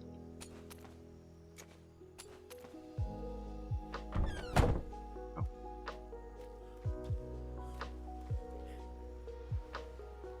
Alright, now we're gonna go to our other favorite company. Not favorite, they're wonderful people to be around with. Which is called Archibald. The Archibald Brothers.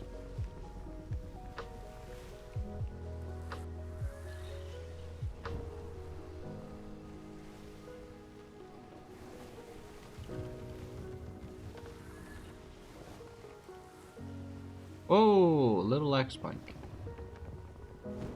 Just frame skips.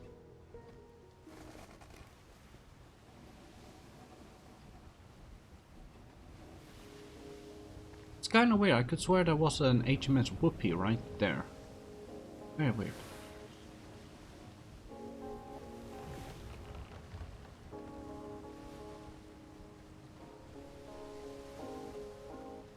Alright. Let's see if that mailbox eats things like Claytis keeps saying it does. Well, Cedric has indeed dropped off multiple letters in the past few days, so if none of them indeed gotten there, then yeah, that thing has been eating.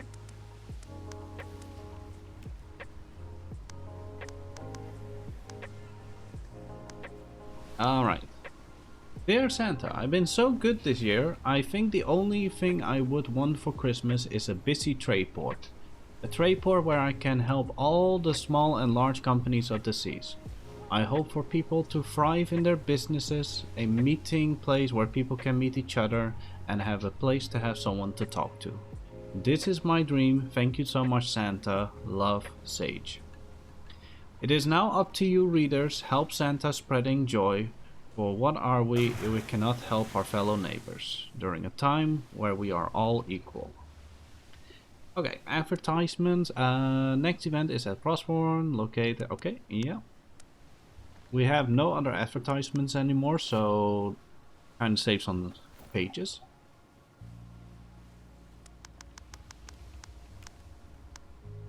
Fashion of the week: Hydra cloth chest piece. Want to look cool, look retired, look fancy and or intimidating? The Hydra cloth chest piece goes along well with any simple looking pants, and especially for those recovering. They should have added that one.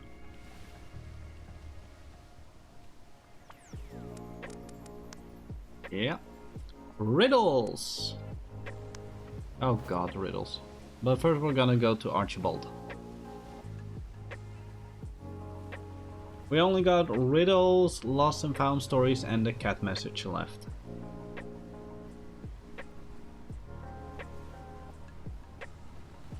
Yeah, don't worry. Most of the writing actually went towards the Navy this time, because Navy has a lot of topics.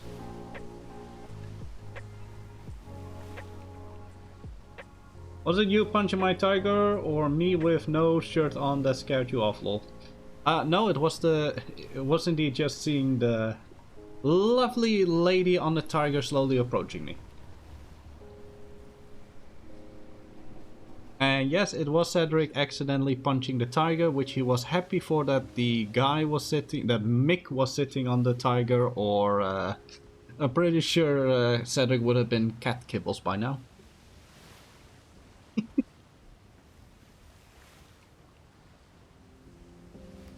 Why are the animals on the defensive?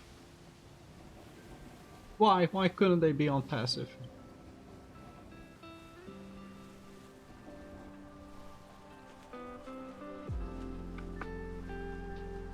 And still, welcome to the stream, Gotti.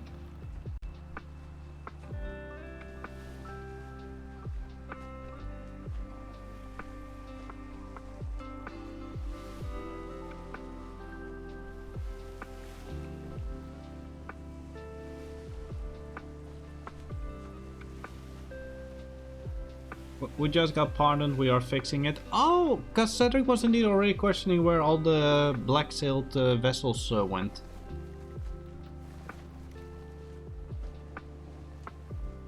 So that's like the first thing I immediately noted when going around the corner was like, huh, where are all the black sails? Oh, for those that actually question about the galleon with the whole people who face planted in the aft, this is where one of them happened, right here. If you know what Imelda has as bumper stickers. Or aft stickers. I feel weird how some things are loading in and some things aren't. Anyways. See, I always do something like that. 2 there. 3 there. Well, actually, might as well do 3. Just in case one of them swallows the other. Thank you. Oh, come on, come. There we go.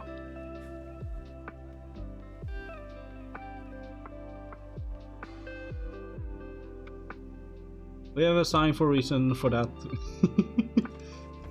Maybe you should apply for one of those instant pardons.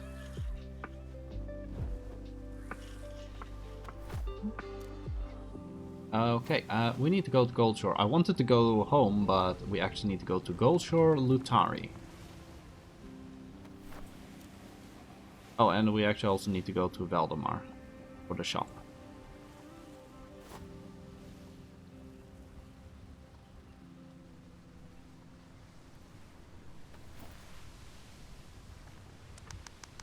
Okay, let me just quickly.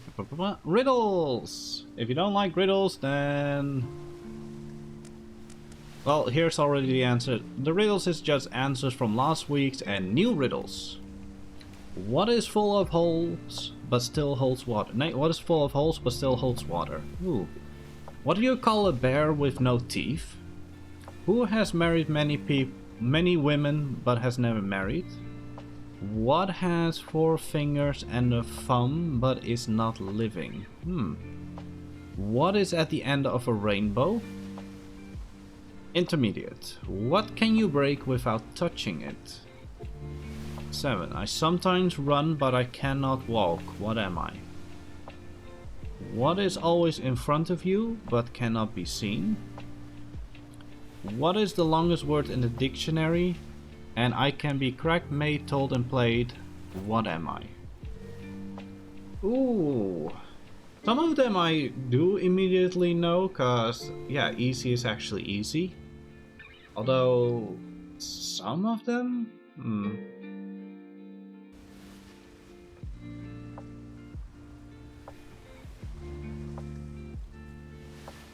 Do we even have any wins? A little bit. Let me just quickly skip. Oh, too far. I'm ready to dip out. See ya, Mazza. Have a wonderful rest of your evening. And thank you for dropping by. Lost and found stories. We found Flotsam near the Navy Island. The traumatized hitman interrogation. Psychiatric report by Emily S. Fried. This afternoon I had to interrogate our most recent prisoner, Samuel L. Cure. Cure. Mr. Cure turned himself in at the Navy trade docks yesterday. Mr. Cure was in a state of disbelief at this moment. As our session started, Mr. Cure was trying to relax while still questioning everything around him. I asked him several questions as to how he got into this state, and I see a ghost ship in the background, ignore it. Once I poked into his career, the man collapsed and started to talk to himself 27 times and she still lived. Upon hearing this, I asked what he meant. 27 times I shot her and she still came back. Oh, frick's sake. Hang on. Ooh. No, you're not hitting me out of the wind. No. Oh, and they all missed. So that was kind of weird.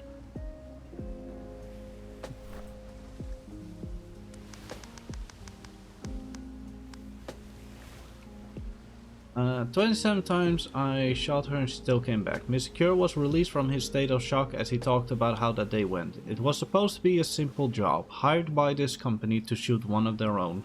I went to a hill, I waited for her to be outside, I made sure nobody was around, she fell down. And then she got up. No matter what I did, how far, how close, she kept getting back up. Her company that hired me were all talking with her, I took the shot and she still got up. Nothing worked. 17 years of contract killing and this woman went beyond all logic and nature. Why? Why did it have to be a cursed druid? Mr. Cure returned to his state of disbelief as he was escorted to his cell. Mr. Cure may be suffering from a traumatic accident due to him being unable to perform his job. While we cannot say what would be the best course of action as to how we are to deal with Mr. Cure, we can only hope and pray that he finds the courage to continue living. Okay, now to get ready for my next appointment with Mr. Schlum and his phobia with the flying dragons on this isle. Where did I leave that magical talking phoenix? And psychiatric report. Next week, no lost and found stories due to Cedric's vacation. I'm taking a week off next week.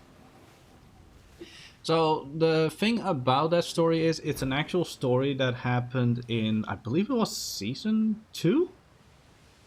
Yeah, I think it was season 2 when this happened. No, it was either season 2 or season 3, because that's when I started, but we still had the whole fantasy setting, so we were allowed to have fantasy characters. And there was this story about a hitman and a druid that could not die, you know, the whole, you know, everlasting life and whatever stuff. To the point that the druid herself asked the company members to find a way to kill her. And that's where the hitman came.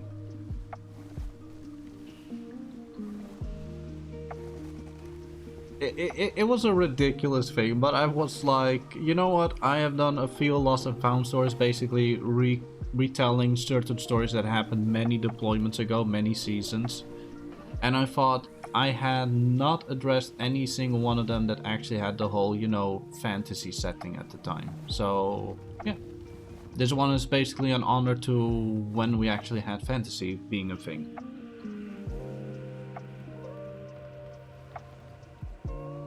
And next week I am indeed taking a little break. Cedric is still going to be distributing the Gazette, but he's not going to be around that much.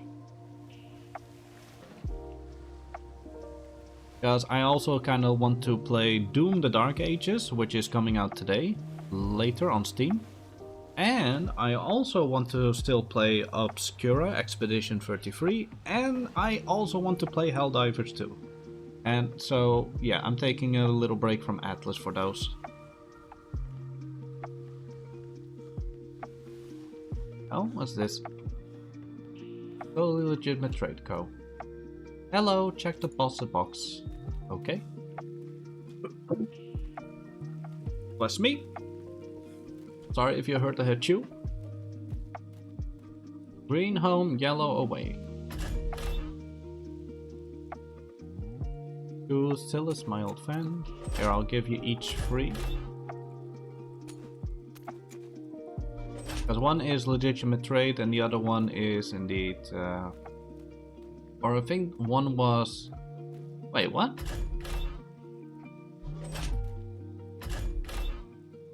Oh, they cleared the sign. This one used to say Lance Yardwood's so I think Lance is then gone? I mean, that's the only conclusion I can immediately take from that. So I'm guessing Lance Yardwood is gone.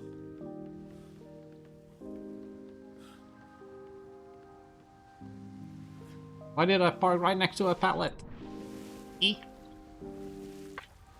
Gotta swim for the ladder.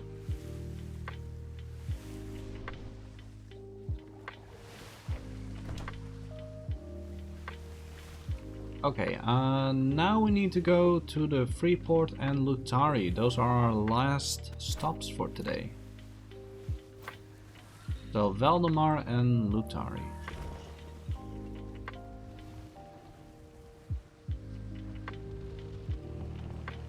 Then as a final one, we're going to now read the cat message.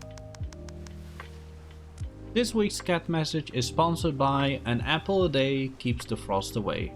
What's a shark's favorite saying? Man overboard.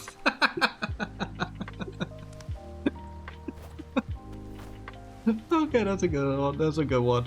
That's not even a pun. That's just a joke.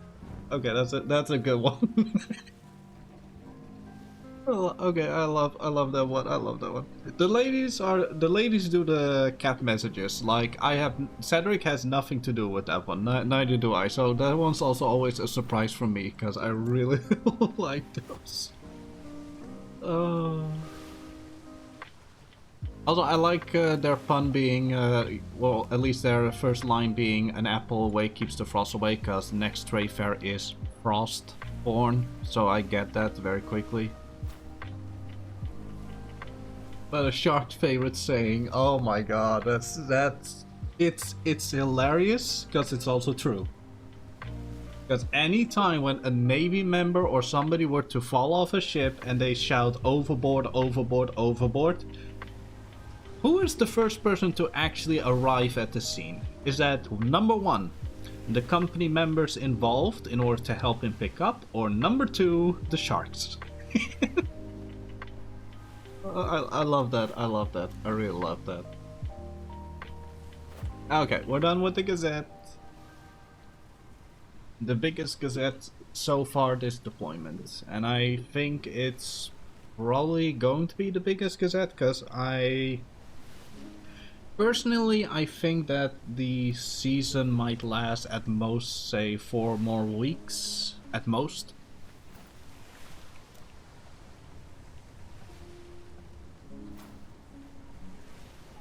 Like, there's no call on it, and it goes for as long as people are still interested, I guess, but... yeah, I think it's just more a case of everybody's, like, slowly turning down... slowly going to sleep, slowly finding other games, because like I myself, I admit I really want to also play other games, so I can't commit to Atlas that much anymore. Also, I just really want to play Obscura again. Not. Why am I...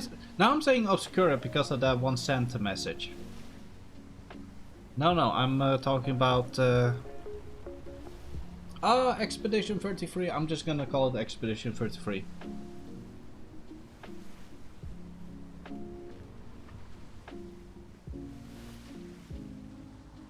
The music in that game is such... I don't know, it's such a treat. Yeah, such great music over there. Not over there in the game. I can't talk, but I've already said that enough times today. Although now I need to quickly look. Claire Obscure, that's why I had the whole Obscure in my mind. It's Claire Obscure Expedition 33. That I really want to play that. I want to continue.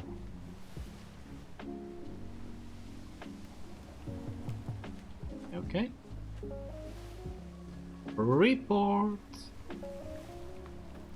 Do I have enough? Yeah, I got enough copies for the shop.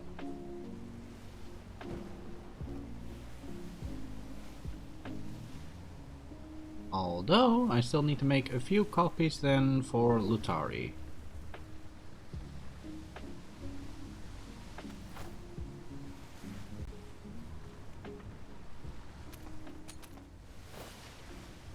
Back to work, have a good stream and a day, have a good one, and I hope you enjoyed your break.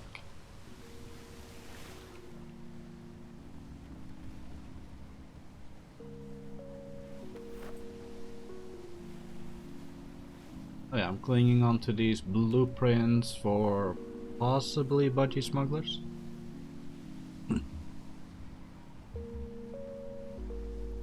I don't know what happened to the blueprints. The blueprint boxes, every single week you get less and less of the H variety. So I have a feeling like they are still having that whole... It goes up with every single week sort of thing. so-called chances on getting higher quality, even though you can't do anything with higher quality.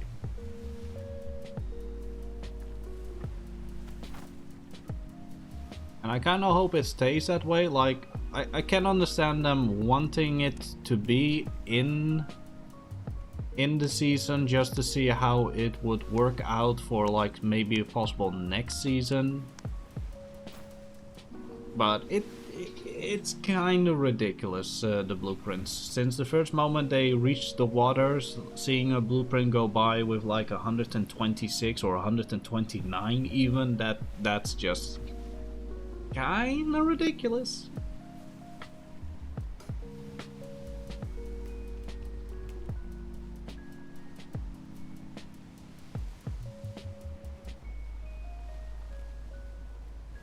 Granted, I'm also not a PvPer, so yeah. I think it's just more of a thing for Navy privateers and pirates to actually worry about.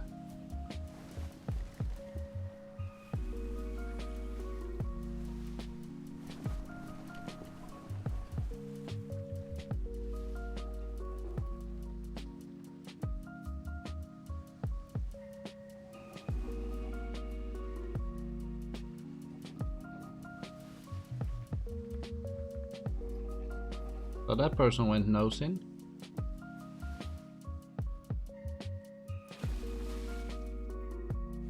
Down letters.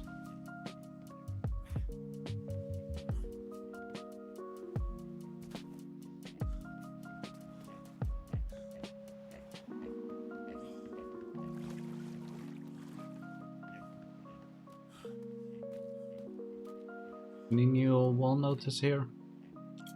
Penguin Shrine, Jackpot. I've never been to the Jackpot, let alone if I know that Midnight is even alive. Jackpot is Everhold on the southeast side.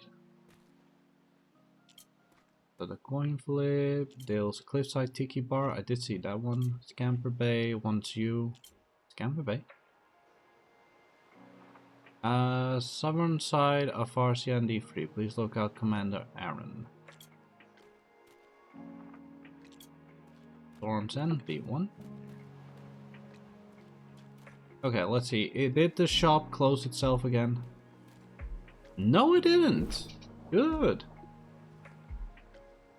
I think that's a new record on how long the shop has been open. Still has... Okay, they're still in stock. 7th. Yeah. 7th edition. Oh, hang on, let me actually do this.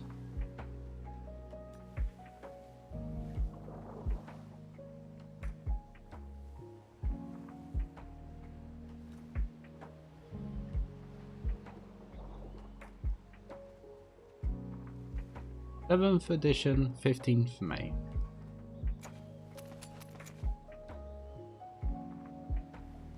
I need about 8 actually. Can always make more copies. Oh, notice that one. If you do it too quickly into a folder on a shop, it will go, or just any other folder, it will go to the wrong folder. It will just go back to the main one. So it's best to never rush something if you want to actually categorize it in a palette or in a closet or whatever. Here we go. And it's still open. Nice. Oh, wait. Whoa. I forgot to check the rent.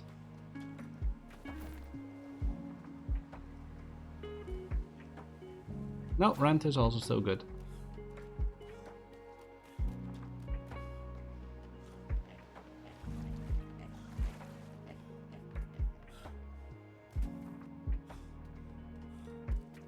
Okay, last up we're going to Lutari, aka Ink and Icar.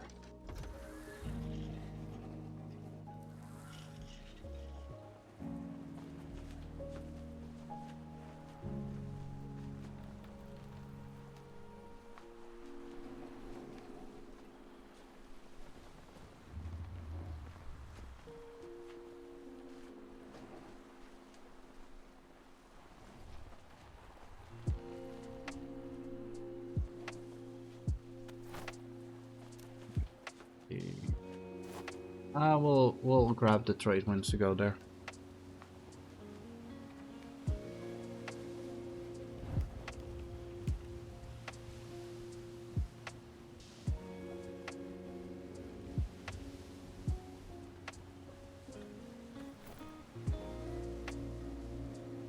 What I do want to check again is the riddles, because I really like to do the riddles. What is full of holes but still holds water? I know that one. What do you call a bear with no teeth? Yeah, I do know that one. Number 3 I also know. Number 4 I also know. What is at the end of a rainbow? Oh, I don't know.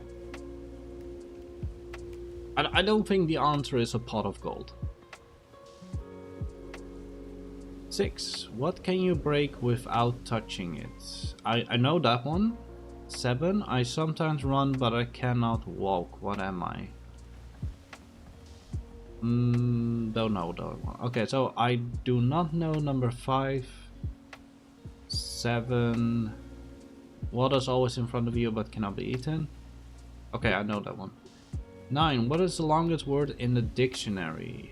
10. I can be correct, made, told, and play. What am I? Okay, so I do not know the answer to number 5, 7, and 9. 5, 7, and 9. I do not know the answers to those. Also, I just skipped the trade fair. Trade winds. I know the answer to the others, and I'm not gonna say them on stream, cause just leaving those to the rest.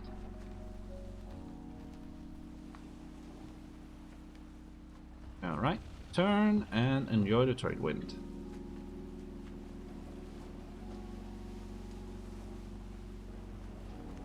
I think that guy also kind of skipped the trade winds, or he doesn't know how the trade winds work.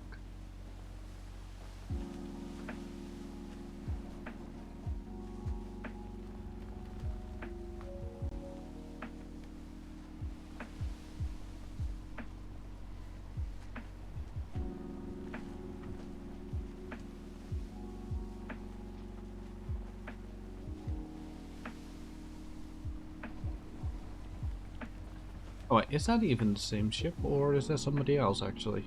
Now that I think about it.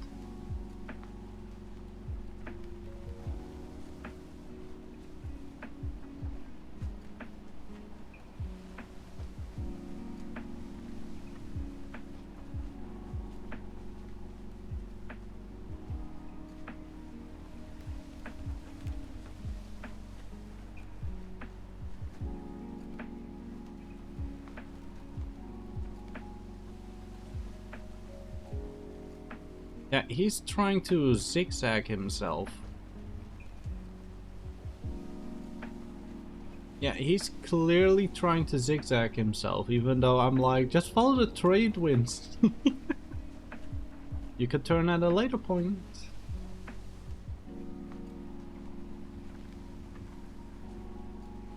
Although honestly, whatever they floats their boat.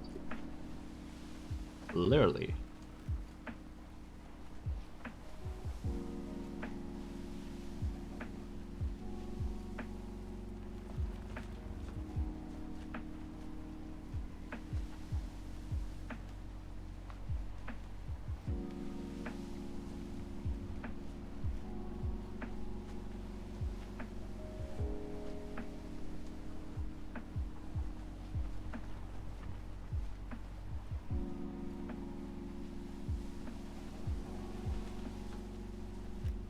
Actually, I had that question 2 days ago. So, fun fact is, 2 days ago I actually got my bingo card completed. I gave a person a ride, and I built a third sloop that I've made this deployment for another person. Oh, it's going for the trade winds.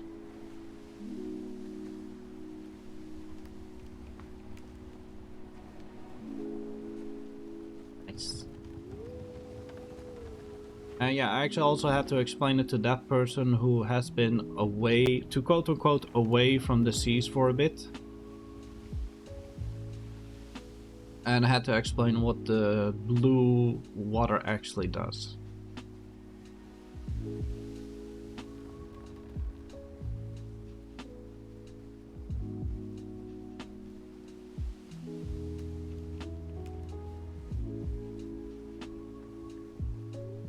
Hooray! He's following the trade winds. Nice.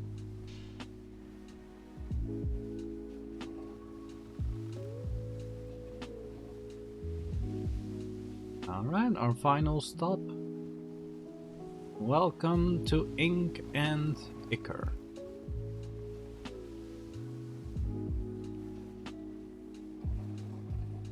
Ooh, just knowing that there are a bunch of ships over there means that they finally visualize their port on the other side. That's nice.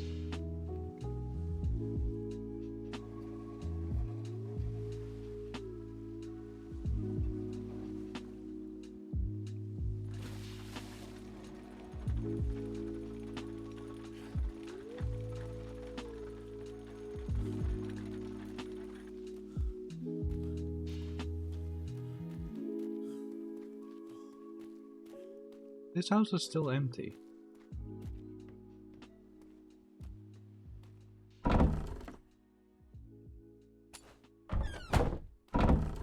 The baler. Laura. Lara. Mr. Quill. Mr. Carl. Okay, I'm missing 2. Just quickly make a few. Because we also need some for the shop back home, so might as well.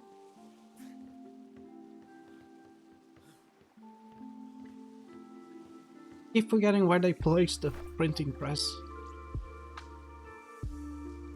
There we go.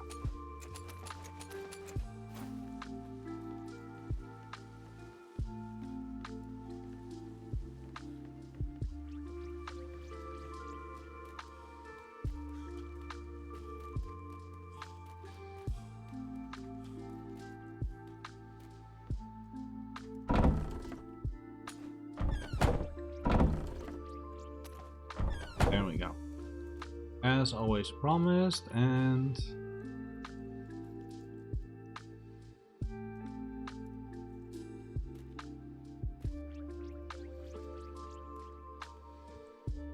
I normally get this on the first try. Now I can't even see the lamp? Or is it maybe empty?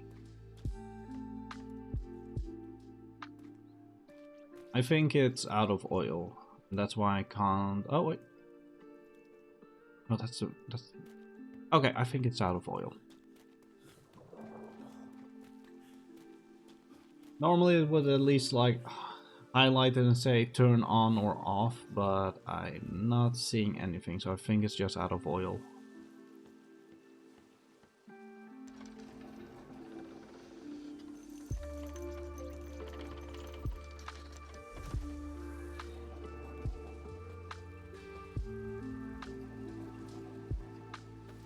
Alright, Cedric is free. He's free to go home. We used to have to go to Papagayo Bay as the last place, but yeah, Iron Crow is gone and they did not notify the Gazette on where they would be moving to or what would happen. So he's out. Or they're out, so not going over there anymore.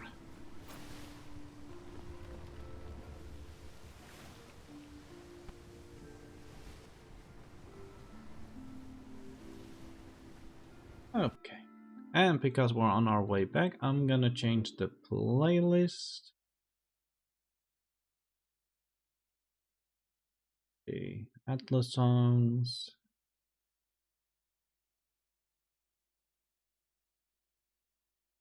Let's start with this one.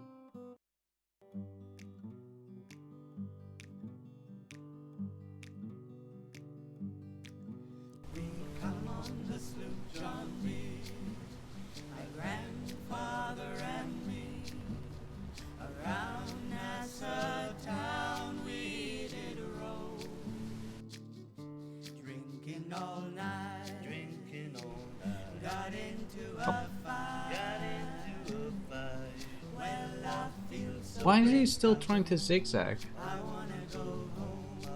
think that's still the same brigantine Why is he still trying to zigzag? You just have to follow the trade wind.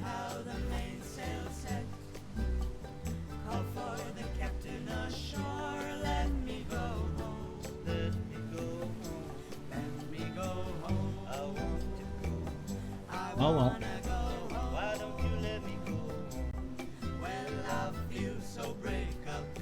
Are we going through the center? No, just a little bit to the left. First mate, he got drunk, broke up the people strong. Constable had to come and take him away. Sheriff Johnstone, why don't you leave me alone? Why don't you leave me alone? Well, I feel so break up. I wanna go home. I want to go home. So now I stop the zombie sails. See how the main Oh, now it loads in. call for the That was kind of weird. Why is the carpet so dark?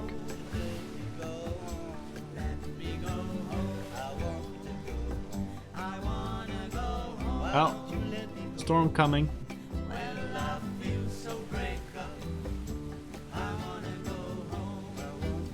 Also, I do apologize. The music's suddenly loud.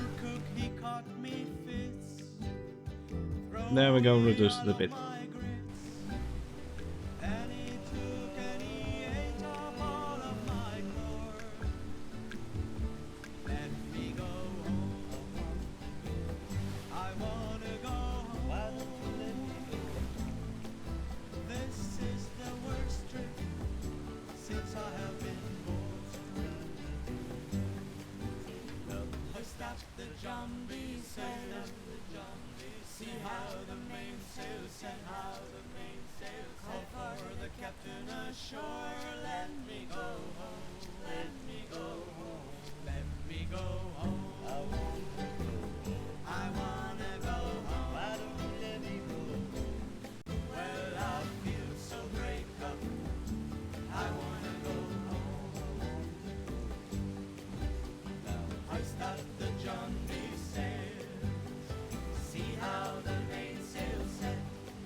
Alright, we're against the wind.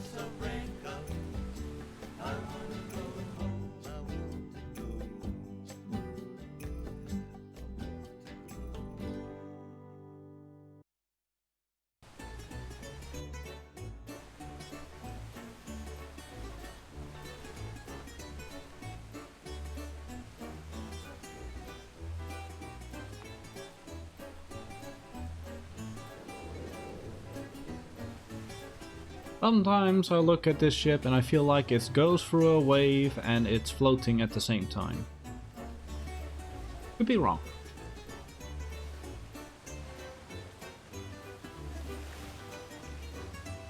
Granted, I have a feeling there's a reason why they haven't restarted the servers in quite a long time.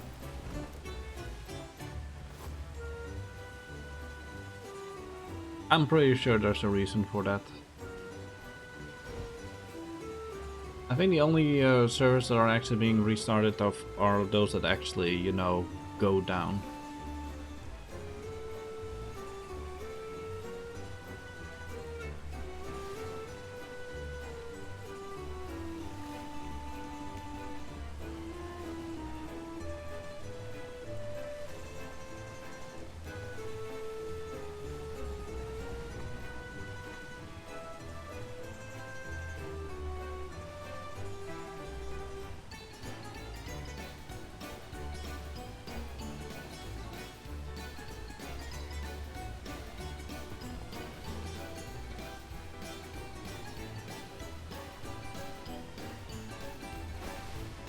Okay, so what do we actually have left to do? So this weekend we have the Frostborn Trade Fair, which starts apparently tomorrow.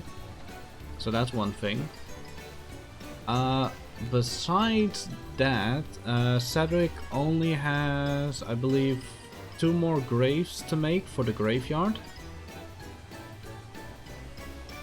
So we gotta make 2 more graves by tomorrow before the trade fair starts. We still gotta go to the budgie smugglers for blueprints later on.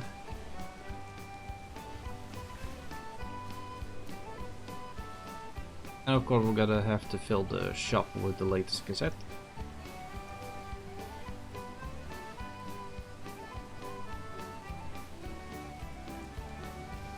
In good King Arthur's days, when we lived under the king, lived a miller and a weaver and a little Not actually that much that we have to do.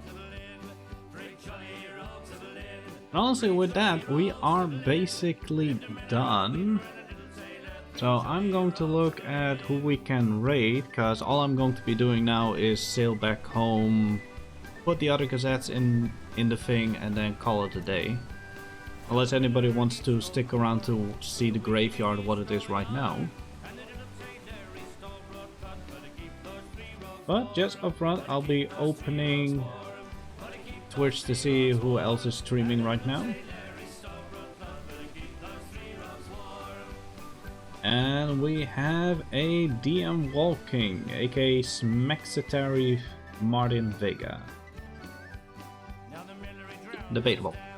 And the weaver he hanged in his yarn, and the devil put his claw on the little tailor with a broadcloth under his arm, with a broadcloth under his arm, with a broadcloth under his arm, and the devil put his claw on Is the wind going to be completely against us?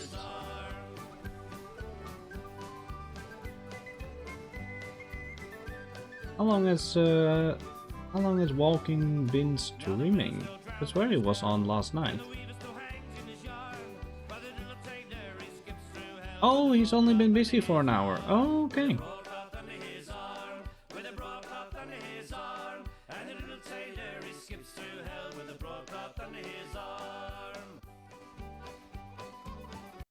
I don't like that song actually.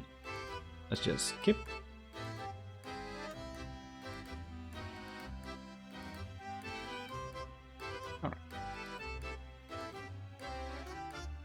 Alright, don't tell this to anyone in particular, but we're gonna raid DM Walking once we're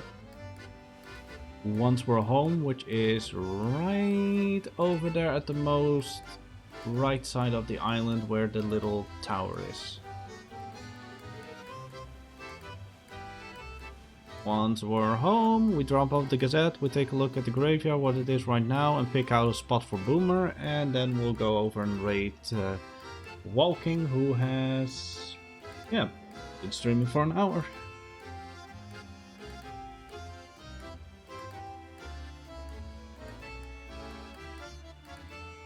I think this is the first time I'm looking at that Tiki hat from this side. Kinda looks weird.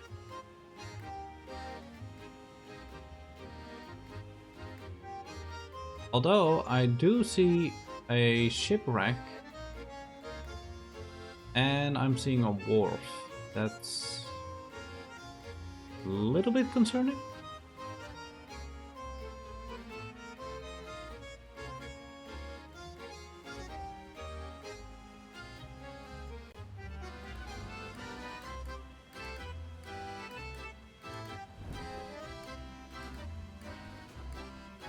The extra speed going home.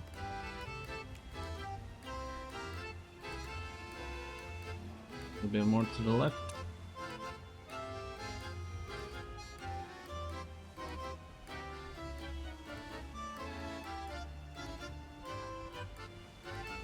Weird how I don't hear the sea anymore. Okay, now I'm hearing.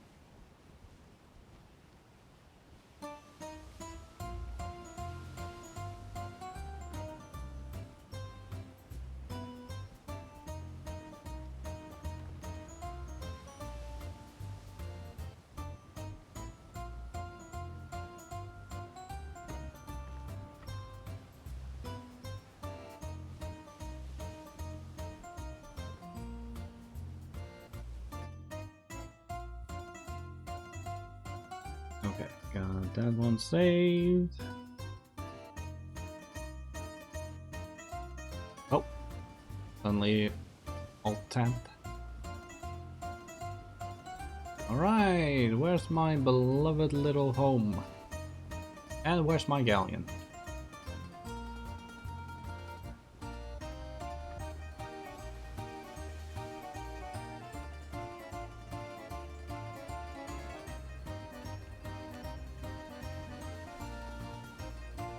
There she is. Galleon.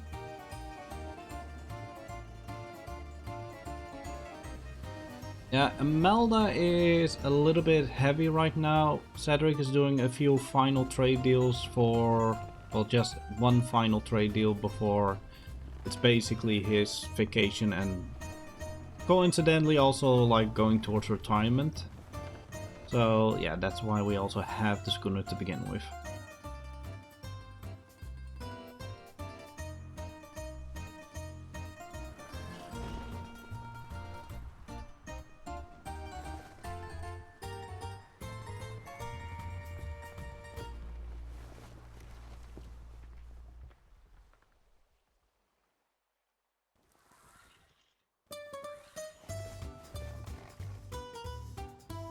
Just gotta turn.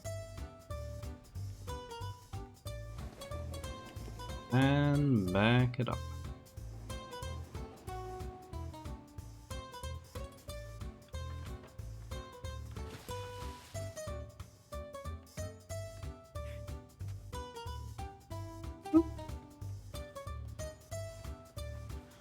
We got mail!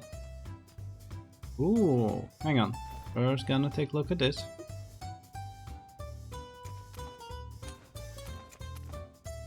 First we actually gotta fill this. Got to price it.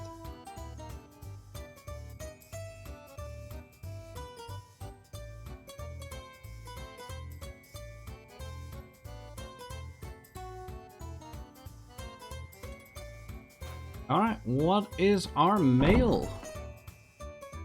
Addressed to the editors of the Traveling Gazette. Ooh. 5 silvers. Wait, did somebody subscribe? Greetings, I am Bjorn, speaking on behalf of the Scamper Bay Privateers, writing from the northeast island of Fersia, moored in the southern bay behind the Great Walls just north of here in these waters. We wish to confirm that we have paid 5 silver pieces for subscription to the Traveling Gazette and kindly request to be added to your mailing list. Additionally, would our subscription entitle us to past issues, or must those volumes be purchased separately? Thank you for your attention to this matter and for the fine work you do in keeping travelers informed. Respectfully, Bjorn, Scamper Bay Privateer Southern.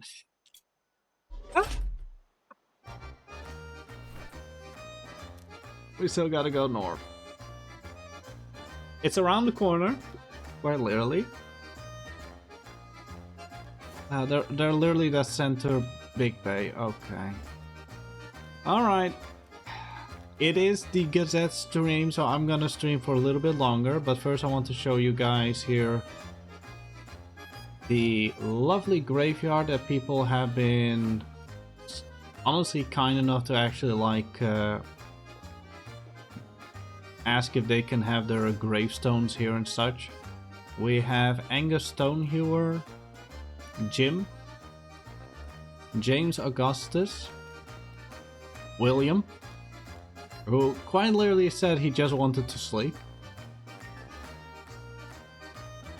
Jennifer Alice, we got Edward Blackheart, we got Penelope, we got Louis Snitch, we got a wandering cow that somehow got through the gates, we got a rest in peace Hannah,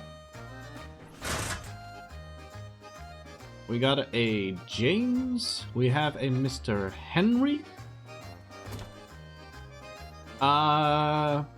nobody tell Brewski at the Navy. Oh, and we got even a grave that was commissioned for Admiral Bane.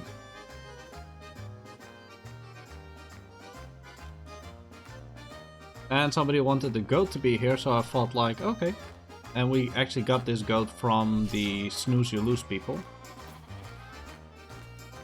Do you have food? Yes, you do.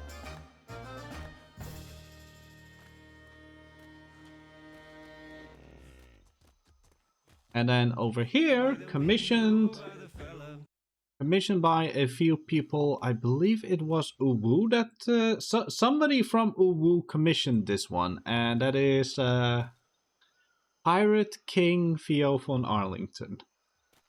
And yeah, it's stuff like this where Cedric has sent a letter to Theo about it. So yeah, if that thing has indeed been eating mail, then he probably never gotten this letter.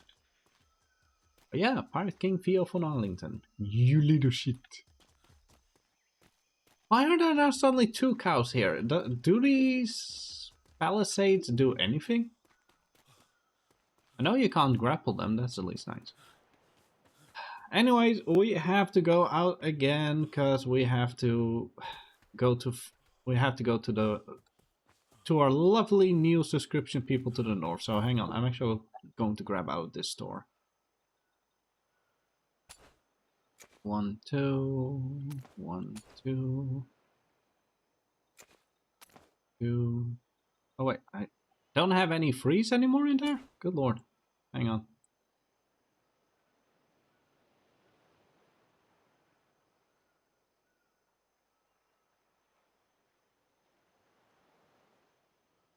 There. And also only no 4s. Okay, hang on, that does it. I'm just gonna...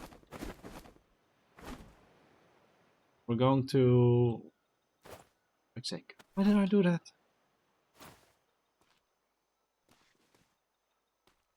Okay, we're gonna keep the 1s and the 2s on us. It's just... I did it again, never mind. Okay, we're gonna have to just print a bunch of new gazettes.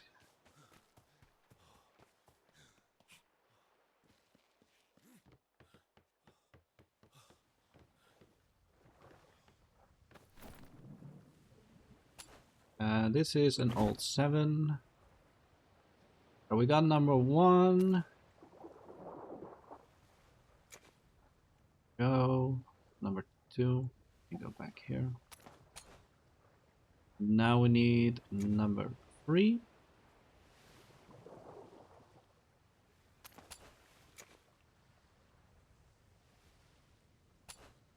Number 4.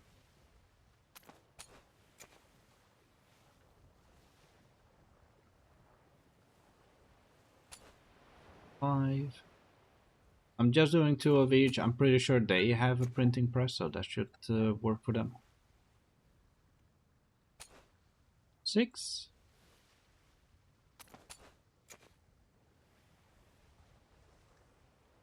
Yeah, a lot of these are originals, so don't want to immediately throw those out. And now number 7.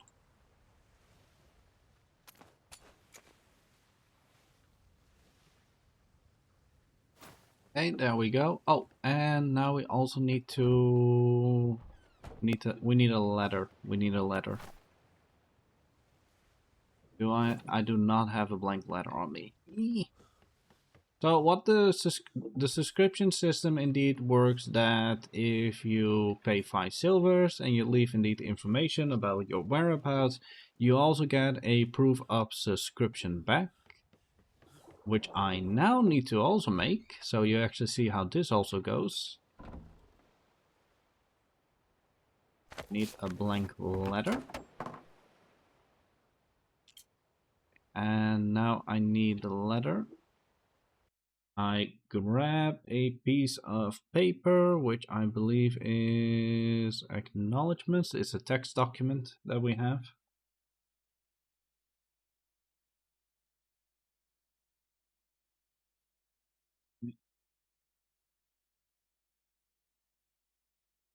The date is 1505. The location is D3 Arzia. The company's name is Scamper Bay. So actually we now also know from the wall notice earlier that Scamper Bay actually is indeed still active. So we know that. To the following individual or company, Scamper Bay Privateers. Location D3 Farzia, anything specifically about where they are? Right in front of Northeast Island, Farzia, more behind the Great Walls, just north of here in these waters. Okay, no, so just Farzia Bay. Date of acknowledgement, information will not be shared, exists as proof, authorized by SEDEX, subscription accepted by Scamper Bay privateers. Okay.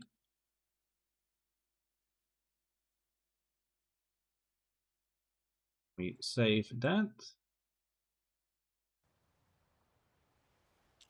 Now we grab this blank document, we say proof of subscription.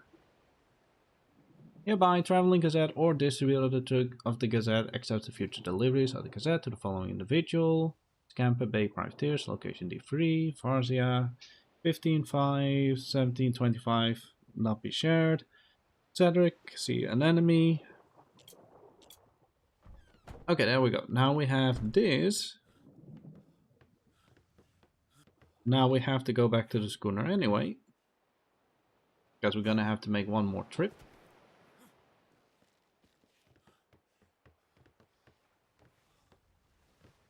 And we also need to make a copy of this one, whereas I keep the copy, because that one has to then be filed for the ladies as well.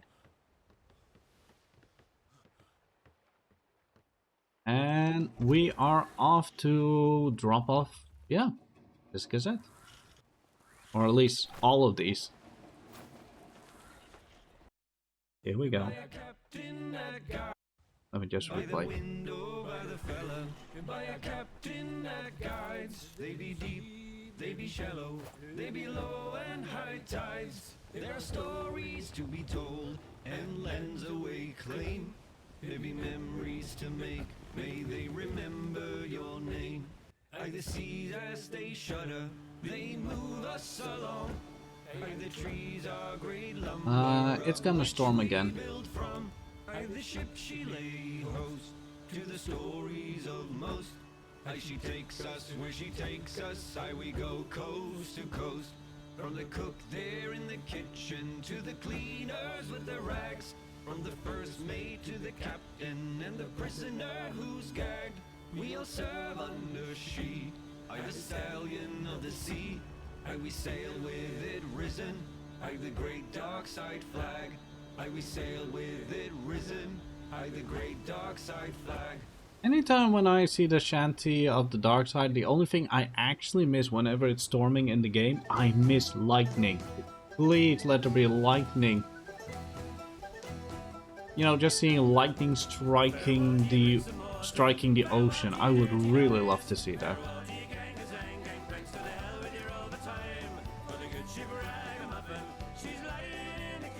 Let's skip this one.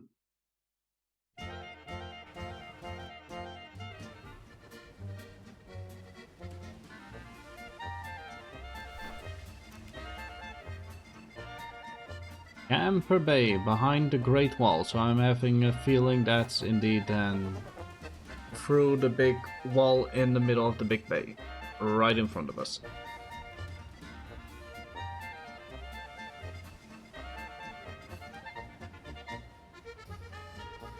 Also surprisingly, no storm. Thought it was getting dark.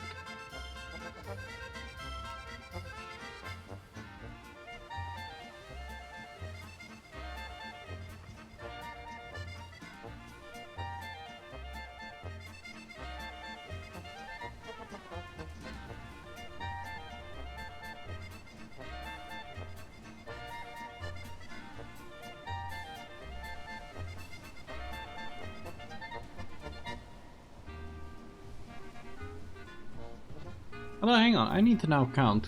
Outside of the other individuals, how many subscriptions are that? 1, 2, 3, 4, 5, 6, 7, 8, 9, 10, 11, 12, 13, 14 subscriptions. Because we're also down a bunch.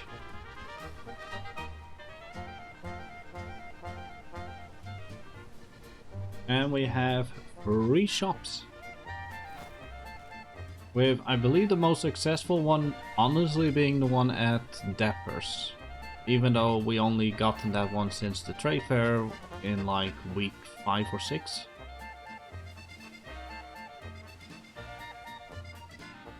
Really goes quick.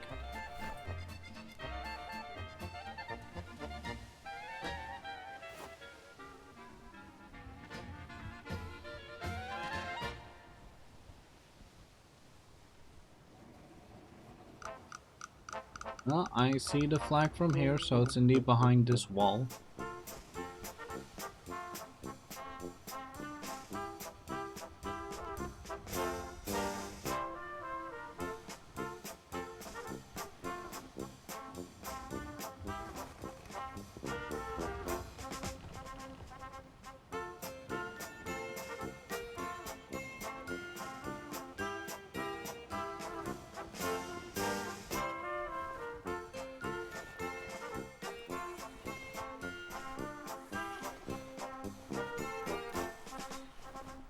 That's a lot of brigantines. Good lord.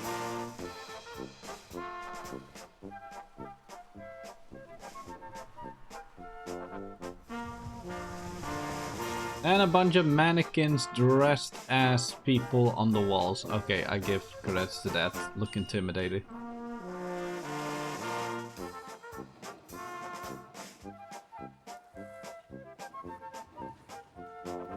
Still a reason to actually snoop around here.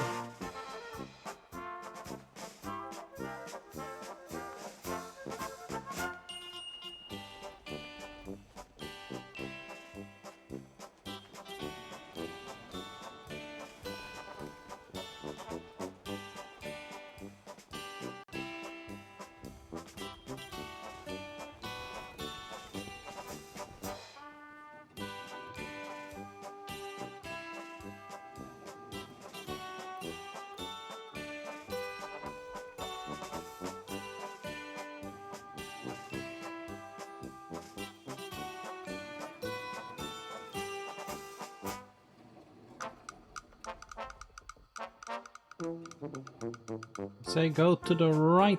There we go. I was like question like, do you really want to ram that ship? I don't think that's a good idea.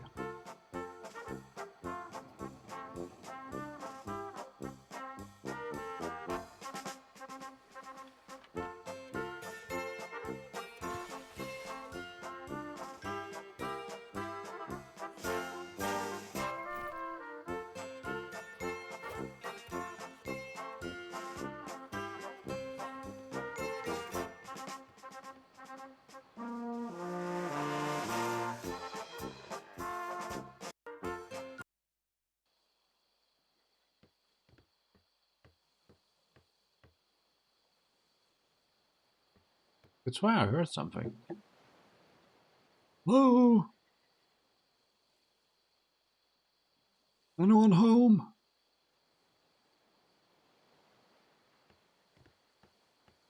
Must have else been the camel.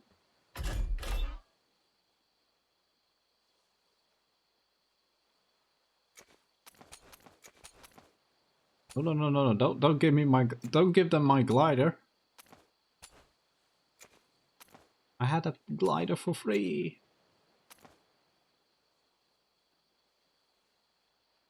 Let's see. So yeah, number 1, number 2, number 3, number 4, number 5, number 6, and number 7. Hello? If you're going to be salty, bring the tequila. Okay, that's... I'm not gonna try and stay here if I'm gonna be punching something accidentally. Trade-in, sulfur, niter, flint, medical regions, blubber. Trade out, buildings, decorative parts, animals, domestic and exotic, fruits, veggies, peace flower, tobacco. Okay. I do like the details here. Like, quite literally like there's a whole bunch of cargo. I like it.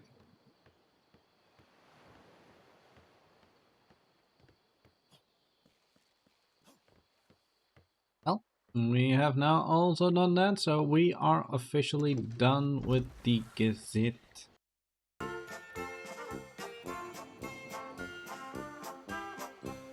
At least for this week.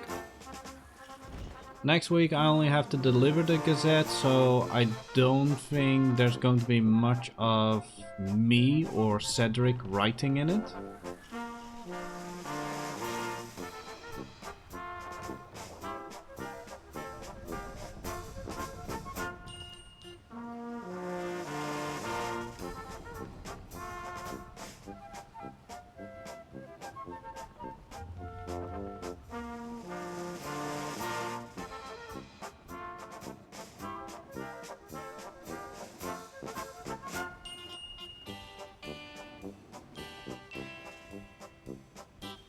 And that seagull went down to his death. Okay.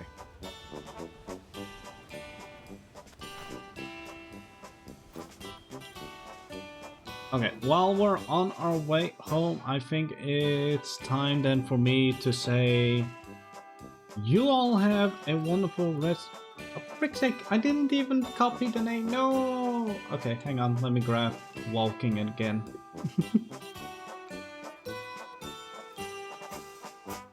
Okay, let's actually skip to the last song. YouTube, please. There we go. Alright, for those that don't know who Smacketary Vega is, it is DM Walking. He is a great person who, well, in my book has the term has no life. So he streams a lot. And he is currently playing Atlas. Probably searching, probably trying to find out where all the sleepers are for the Great Purge bonfire. Wanna join in his shenanigans? Then please join me in raiding him.